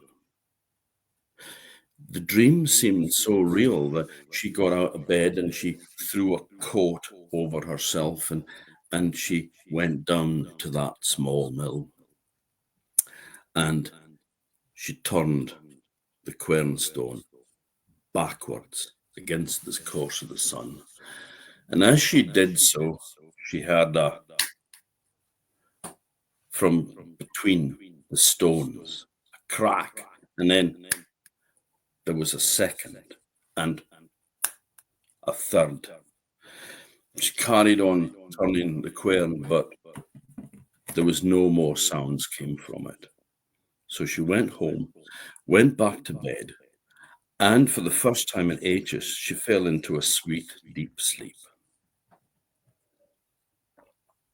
Now she was married the next day, and the two of them were very happy for a time. But one day, the two of them were out, and the sun was setting, and the shadows were stretching out. All the shadows were stretching out long in the low sunlight. And the man looked at his wife, the minister looked at her, and he said, "What have you done?" And she said, "I haven't done anything." He said, "What have you done?" She says, "I don't understand. I haven't done anything. What do you mean?" And he pointed and he said, "You cast no shadow." And she looked down, and sure enough, there was his shadow stretching out. She didn't cast one. He says, "You must have done some dealings with the devil before you do not cast a shadow." He took her back to the manse where he lived, to their house. And no matter how hard he hit her, she wouldn't tell him what she'd done, because she didn't realize she'd done anything. It was only later, when she was left sobbing, that she remembered that dream. And then she realized where the dream had come from. It hadn't come from God, it had come from the devil. But she didn't know. She had been tricked. She didn't know that this was a deal or anything. And she was horrified. Also, her life had just been torn to pieces, because there was her husband looking at her with hatred and disgust. And that night, he came to her room and he grabbed her and he dragged her out and he took her down to the church. And he says, "If you won't tell me what you've done, you can spend a night in prayer here, Contemplate your wicked ways and tell me in the morning. And he threw her into the church, and he turned the lock with a click, and he locked her in. She lay on the floor sobbing, her life in tatters. Now, towards the middle of the night, towards midnight, she had a noise from the corner of the church, and she looked, and coming towards her, she could see in the darkness there was a ram. It was completely black, but it had a white head. And it said to her, I would have been your son had you let me been born. Had you given me life, I would have become an important man, and I would have become a judge here in the islands. But you did not give me the chance to do that. You wouldn't let me be born, and I have come to punish you. And he lowered his head and he charged her, and he butted her, and he knocked her over, and he carried on for hour after hour, butting her and hitting her. And when the dawn broke and the first light started to appear through the window, the ram vanished. And she was left there alone, bruised and battered. And when her husband, the minister, came down and opened the door in the morning, he was shocked to see her in the state that she was in. But he'd felt no pity for her. He dragged her home and he demanded to know what had happened. Why was she in this state? What had happened that night? She wouldn't tell him. She wouldn't tell him a thing. And the next night, he grabbed her and he dragged her back to the church again. He threw her through the door and he locked it again. And she lay there again in tears. And towards midnight, she heard a sound and she looked in the corner, and there was another ram. This was a different one. This one was all black, but it had a white collar around its neck. And it said, I would have been your son had you let me been born. Had you given me life, I would have risen to become an important churchman, and I would have become a bishop here on the islands. But you never gave me that chance. You didn't give me life, and so I have come here to punish you. And it lowered its head and it charged her, and it butted her, and it hooked its horns into her clothing, and it pulled her around the church, banging her into the pews. And this went on all night until the first light of the sun came through the window, and then the ram vanished, and she was lying there, broken and bloody on the floor. The minister came down, and again he was shocked, but again there was no pity in him. He took her back to this house and he demanded to know what had happened, but again she wouldn't say a thing. And that third night, he took her again once more down to the church, locked her in. And she lay on the floor, but this time her eyes were dry. She had no more tears left to shed. And she lay there waiting for the third ram to come, as she knew it must, which would finish her. That would be the death of her that night. And in a way, she welcomed it. But towards midnight, she heard a faint sound in the corner of the church, and she looked. And there, walking towards her, wasn't a ram. It was a tiny little girl. And her body was all twisted and distorted. And you could tell that every move that she made caused her pain. She was in agony. And she came and she said, thank you. Thank you for not giving me life. I would have been your daughter. and I would have been born in this twisted body, racked with pain, and my life would have been nothing but a round of pain and agony. And the local children would have teased me, and I would have been an outcast. My life would not have been worth living, but you spared me that because you didn't give me life, and I thank you. And she disappeared. Now, the woman didn't have any tears to cry before then, but she cried then. She cried for that poor, twisted child. And when the minister came in the morning, she walked back up to the manse with him. And this time she told him everything. She told him about the dream, about her fear, about the quernstone, about the 3 cracks, and about the 2 rams and the little girl. Any normal person would have felt sympathy for her, but he didn't. He just hated her all the more. You mean I could have had 2 sons that became a judge and a bishop? That I can never forgive you for. I want nothing more to do with you. You, as far as I'm concerned, are dead to me. And she said to him, will I ever be forgiven?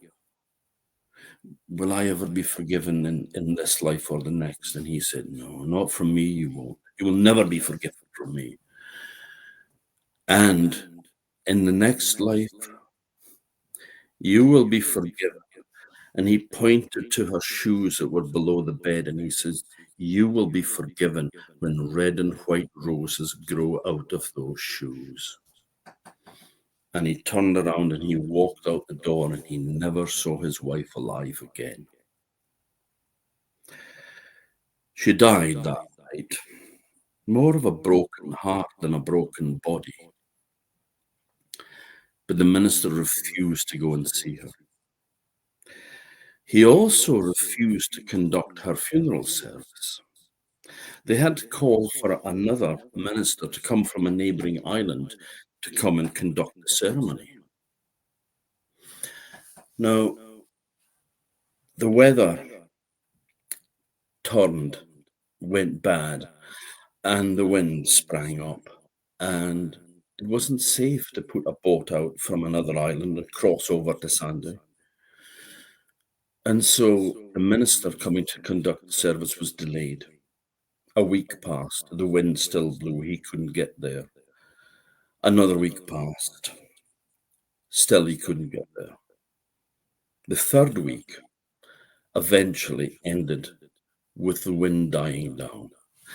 And so a boat could set off and cross from the neighbouring island over to Sandy with the minister on board to conduct the service.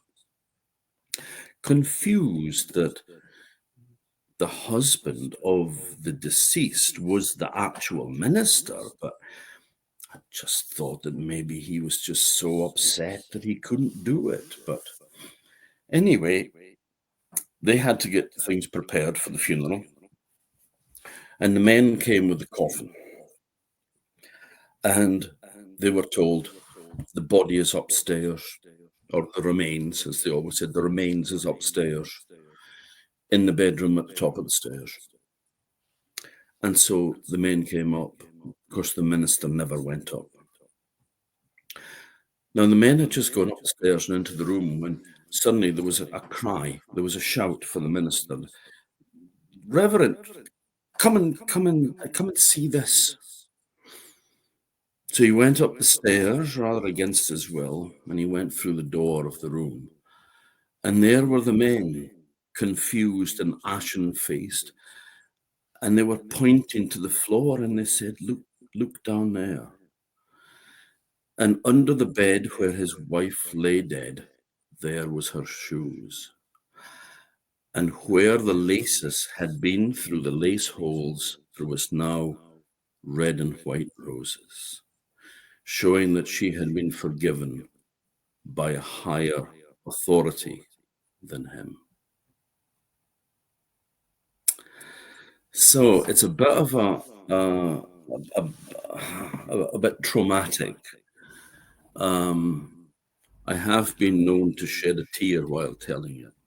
I just had cold shivers when I got to the bit with the wee girl, because that's the bit that always gets me. Yeah. Yeah, I can understand that. I wrote it in a book of collection of stories from all of these countries, from Iceland and Faroes and Orkney, Shetland, Scotland, Norway, Denmark, and Sweden, which was done as a fundraiser for Stuarholmen Viking Village in Sweden, where I used to be a resident storyteller and was a member of their council that made decisions and things like that. Right. Very dear friends, but sadly it was run by a man called Mats Gershvind, who died of cancer in 2014. So I haven't been back since he died. It's not going to be the same, but I will go back with Rhonda sometime, because her maiden name was Eklund. Okay. And when our friend Jerker Folstrom from Sweden was here, because the name is Swedish and it means oak grove. And I said, her name was Eklund. And he went, Eklund? Eklund? He says, oh, Eklund. Ah, yes. And he's not an uncommon name in Sweden. So it's I want to interesting. travel around with her. Hmm? I think that's wonderful, but it's also interesting because we have relatives on my dad's side, cousins that removed once or twice. I get confused with the last name of Eckert. German, Volga Germans.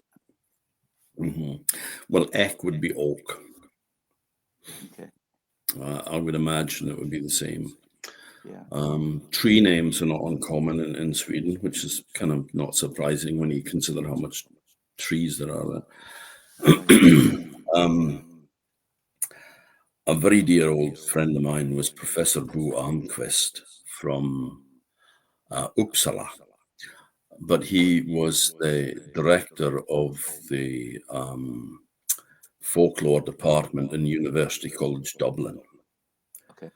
And he was a very a very funny, but an incredible scholar of folklore, but also sagas.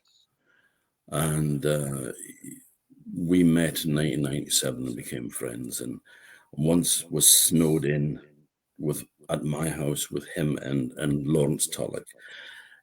Happy days, it was so lovely. I remember him looking out the window and saying, it is snowing very hard. And I said, yes, it is, Boo. And he says, I hope we will not run out of food. And I was like, what? And the spirit of my mother took over. And I was like going, cup of tea, biscuit, sandwich. Are you implying that I'm going to let you go hungry? So we had a lovely time, but his name, Almquist, means elm twig. Okay. And there's oak, there's eckquist as well. So there's oak twig, and there's different tree names and twig. So yeah. That's But interesting. I wonder if Rhonda's related to us since distant cousins someplace. who knows? It's a small world. It is. There's a saying in Scotland, where our chalk Thompson's bairns. We're all Sean Thompson's children. It's just a mythical ancestor Right. that we are all descended from, Yes. where the human race is all one. all descended from Choctaws. It's so very true, and we Yeah, need to do a better job of remembering that. we do, which leads me to the final story. I know that we've kind of gone way over, but um, Lawrence Tullock told me this story. He'd had it from a man called John Pace Peterson, in George Pace Peterson, sorry, from Papastour in Shetland. And it's a story that we all need to know, we need to hear, and we need to remember, and we need to act on it as well, because it's a beautiful story, and it's a nice way of ending on a night. Because that was harrowing. This is lovely. There was a woman called Mally, who lived in Shetland, and she was married to a man called Robbie, who was a sailor. He used to sign on to a boat every year, to a ship, and he would go sailing, and then he would come back in the winter, and he would have enough food, enough money to buy food for the two of them and their four children. Now they always bought a barrel of pickled herring, salted herring, and enough meal to fill the garnel. Now meal, mule in Old Norse, is just flour. It's for baking bread with, roughly ground flour. And the gurnal was just a large wooden chest that it was packed in. You put the stuff in, you got in it with your shoes and socks off, and you packed it down. So it was absolutely solid. And then you could make bannocks with it, the round flat bread. So they would eat the bannocks and they would eat the salt herring along with it. But one year, Robbie didn't come back, and Molly never saw him again. She knew he must be dead, but she had no idea what had happened to him, whether he'd died of an illness on board or an accident on the ship, or was the ship wrecked. But he never came back. And the herring was long since was a memory, and they ran out of the meal in the garden as well. They had no food left and no money. And the bairns were crying with hunger. So she had to take a kishie on her back, as they call them. We call them cases, a straw basket on her back, and a staff in her hand. And she had to go begging. Now, there was an old woman that lived in a house up the hill. And the old woman was well known to being rich. Well, no, maybe not rich, but well off, very comfortably off, and always had plenty of everything. So they went and knocked on the door, and she answered and says, "What do you want?"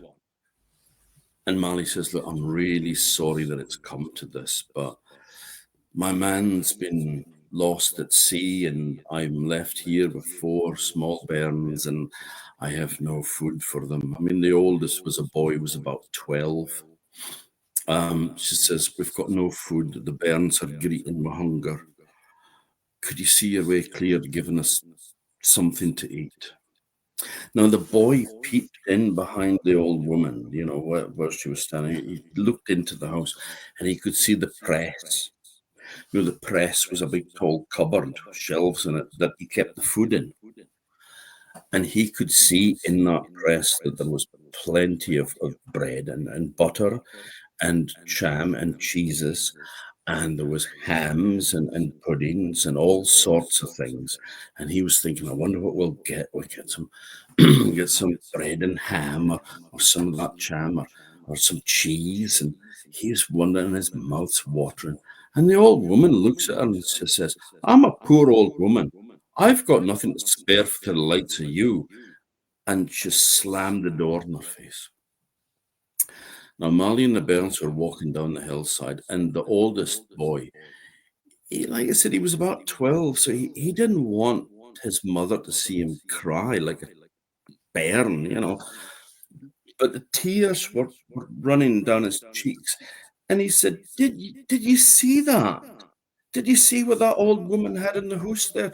She had food of all sorts. She had breads and cheeses and butter and jam and hams and puddings and all sorts of things. And she wouldn't give us so much as a crust of bread to eat. How could she do that? And Molly said, well, son, you have to realize that's just her way. You see, some people in life share and others don't. And she's one of the ones that don't. But remember this, son, we're better than that. We always share. So they went home, and Molly built up the fire, and she put the bairns to bed because there was nothing else for them to do. And she was hoping that maybe they would be able to fall asleep and forget about the hunger that was gnawing in their belly for a few hours. And she sat by the side of the fire, and she got some clothes and started to sew and to mend the clothes the bairns were growing out of. And there was at the door. So she went over and opened the door. Now, it was kind of unusual in those days because you didn't knock, you just walked in and shouted. But she opened the door, and there was a PD man, a small man, and no bigger than about maybe a 3-year-old or so, but with long grey hair and long whiskers and dark twinkling eyes. And she knew that this must be a trow, one of the fairy folk. And she said, can I help you, sir? And he said, oh, take pity on a poor old man. He said, I've been on the road all day and I'm worn out, tired, and I just need somewhere to rest and have a wee bite to eat. And she says, I'm afraid you've come to the wrong house for that because we don't have any food. And he says, well, if you carry on going down the road a few miles, there's some houses that, oh, no. He says, I couldn't go another step. Can I come in and stay at least? And she said, well, of course you can. Of course you can. Come in, welcome. So he went in and she sat him down on a stool by the fire. And she said, I'm really, really sorry because normally, we would obviously try to help. And he goes, you must have some food, so you can't tell me that you've got no food at all. Well, she said, I'll do the best I can. So she went over to the meal gurnal and she took a knife and she scraped the sides of it, all the little bits of dust and the little bits of stale meal that had been pushed into the corners. It had gone a wee bit mouldy. She scraped all that off, and she took a bunch of feathers as well, because they always used the wing pens of usually a duck. Actually, was used tied up to as a little duster just to sweep up with. So she swept down all the sides of the gurnal, and she brought everything together into a little lump, a little pile of dust and a wee bit of wood shavings and some cobwebs and stuff all mixed in with it. But she scooped it all up. She like it was gold dust. She picked it up and she put it in a little bowl. And then she went over to the barrel where the herring had been. Of course, the herring was long gone, but there was still some salty water in it, some, scales and stuff. And she scooped some of that out and poured it in and mixed it up to try to give it some flavor. And she mixed it up into a kind of consistency like wallpaper paste, And then she really carefully dished out 6 cupfuls, because the bairns, of course, had woken up and the stranger had come in and they wanted to see who it was. And so they were all sitting by the fire as well. So she gave the 1 cup to the trow and she gave the other ones to the bairns, and she had one for herself. And the trow, he's got his cup in his hand and he's looking at it and he goes, what's this stuff? And she says, that stuff is the only food that we've got in the house. Ah, well, never mind. He says, you'll have some good, strong, home-brewed ale, I suppose. And she went, oh, no, I don't have any beer. She goes, if I had barley, I would make bread with it, not beer. No, but we've got fine, good, sweet water from the spring outside. It's a lovely well. And he said, nah, never touch the stuff. She says, but the one thing we do have plenty of, though, is peats. You know, the turf that they burn. She says, you keep yourself warm, keep that fire built up, and just stay warm all night. So she wished him a good night, and he fell asleep in the chair. Next morning, he got up, thanked her, walked over to the door, and then he stopped and he said, "You see that? You see that stuff that you gave me to eat last night? Hmm. Was that really the only food you had in the house?" And he said, "Yeah, yeah, that was." She said, "No, that was it. And today," she says, "we don't even have as much as that." Well, he said, it takes a special kind of person to share the last food that they have in the world with a stranger. You have my blessing. And away he goes. Well, she says, well, if we're going to starve to death, we might as well do it in comfort and be warm. So she's told her son, go out and get a basket of peats. So he came in from the stack with a packet of peats. Now, the fire had burnt down during the night. And so if you put a great big slab of peat on it, it wouldn't burn. You know, it was too big. So she snapped it in two so that it would burn easier. And as she snapped it, dink, something fell on the floor. So she bent down and picked it up, and it was a gold coin. She'd never seen a gold coin before, yet alone held one in her hand, but here was one. She took another peep and snapped in, dink, another gold coin fell, dink, another one, dink, another one, dink, dink, dink, dink, dink, dink, dink, dink, dink. She broke every peat, and in every peat there was a gold coin. And then she realized what the troll meant by having his blessing. And she said to her oldest son, she goes, run down to the shop and get some bread and some sausages and some bacon and and some cham. Oh God, you remember cham? And some tea and anything you want. And he ran down to the shop and he came back carrying as much food as he could. And they ate like royalty. They had never feasted in that house like they did that day. And after that, every time Molly broke a peat, there was a gold coin in it. Now, time passed, and people were wondering where Molly was getting all this money from. I mean, there she was, poor as a church mouse 1 minute, and then the next minute, she's like all his gold coins. Where are they coming from? And nobody wondered more than the old woman who lived up the hill.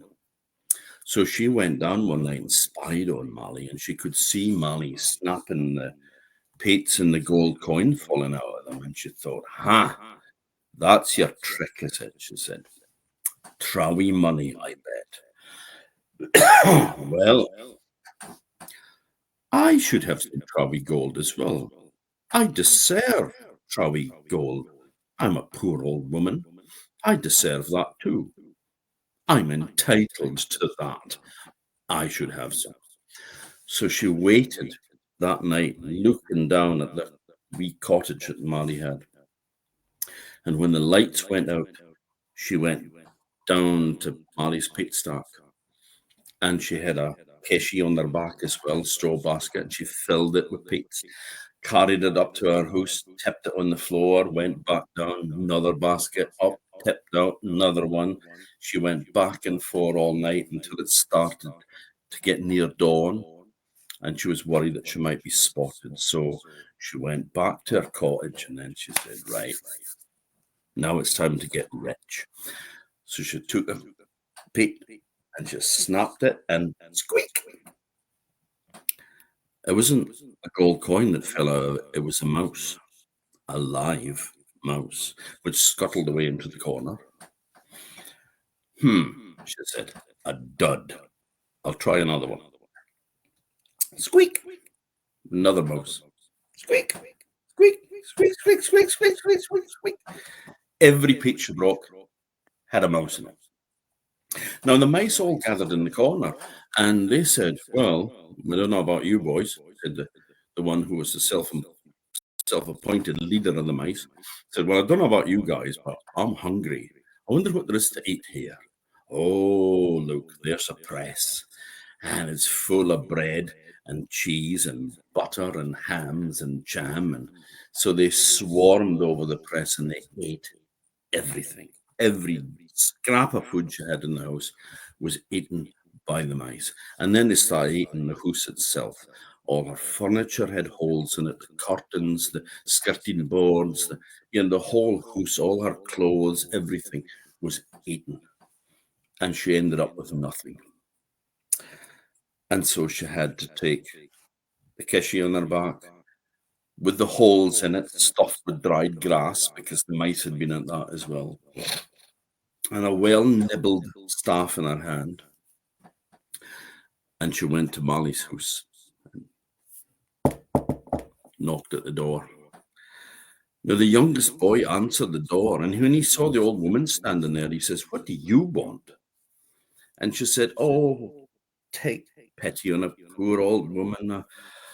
I've had a terrible plague of mice up at my house. I can't think where they've come from, but they've eaten all my food, and I've got nothing left. I've nothing to eat, and I'm hungry. And I wondered, could you spare a bite to eat for me?"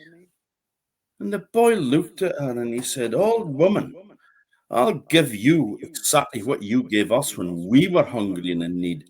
Nothing." And he slammed the door in her face. But Molly was standing in the corner and she shook her head and she said, "No, son, I told you we're better than that. We share." And she went to the door and opened it and she shouted, old woman, come back here." And the old woman came back and she said, "I'll give you as much food as you can carry away with you. And I'll make you this promise as well. As long as I'm living, you will never go hungry." And that's the story. And I think in this day and age where, it's so much about me and society can be so selfish, Right. be a Mally. Yes. There's plenty of those other decks. Don't need any more of them. Be a Mally. That's beautiful. Now I get teary. um, Tom, that is an amazing way to end, I think. And um, I look forward to chatting in a much shorter time than this. I mean, much less distance between. Okay. Yeah. I No, thought not you were only going, holy no, shit. no, no, no, no, not that. No. If it was that, I would have found a way to end. When we took a break, it would have been a good time. I love it. Every second. People can watch in pieces if they want to. They don't Yeah, have to all absolutely. Yeah. watch. Hmm. It'll either be today. It'll take a while for this to download to my YouTube. Yeah. Um, it'll be later today or tomorrow. I'll have it all out and I'll send you the links. Hmm. And I shall share I them. can't thank you enough. It's always a pleasure. And It's been a blast. yes, it It's always has. lovely seeing you, William, and I really appreciate what you do as well. So thank you. Well, thank you. That means a lot because I feel the same. And everybody, I thank you all. And for the person that asked about my books, um, paranormalinsights.net.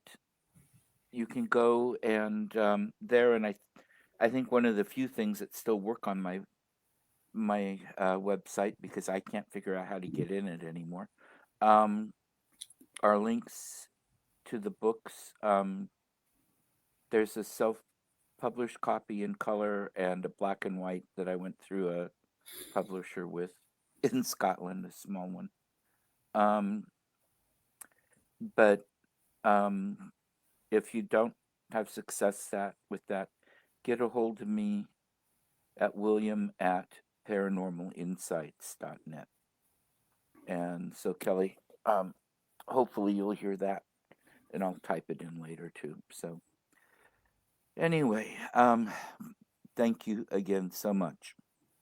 You're very welcome. And take care of everybody.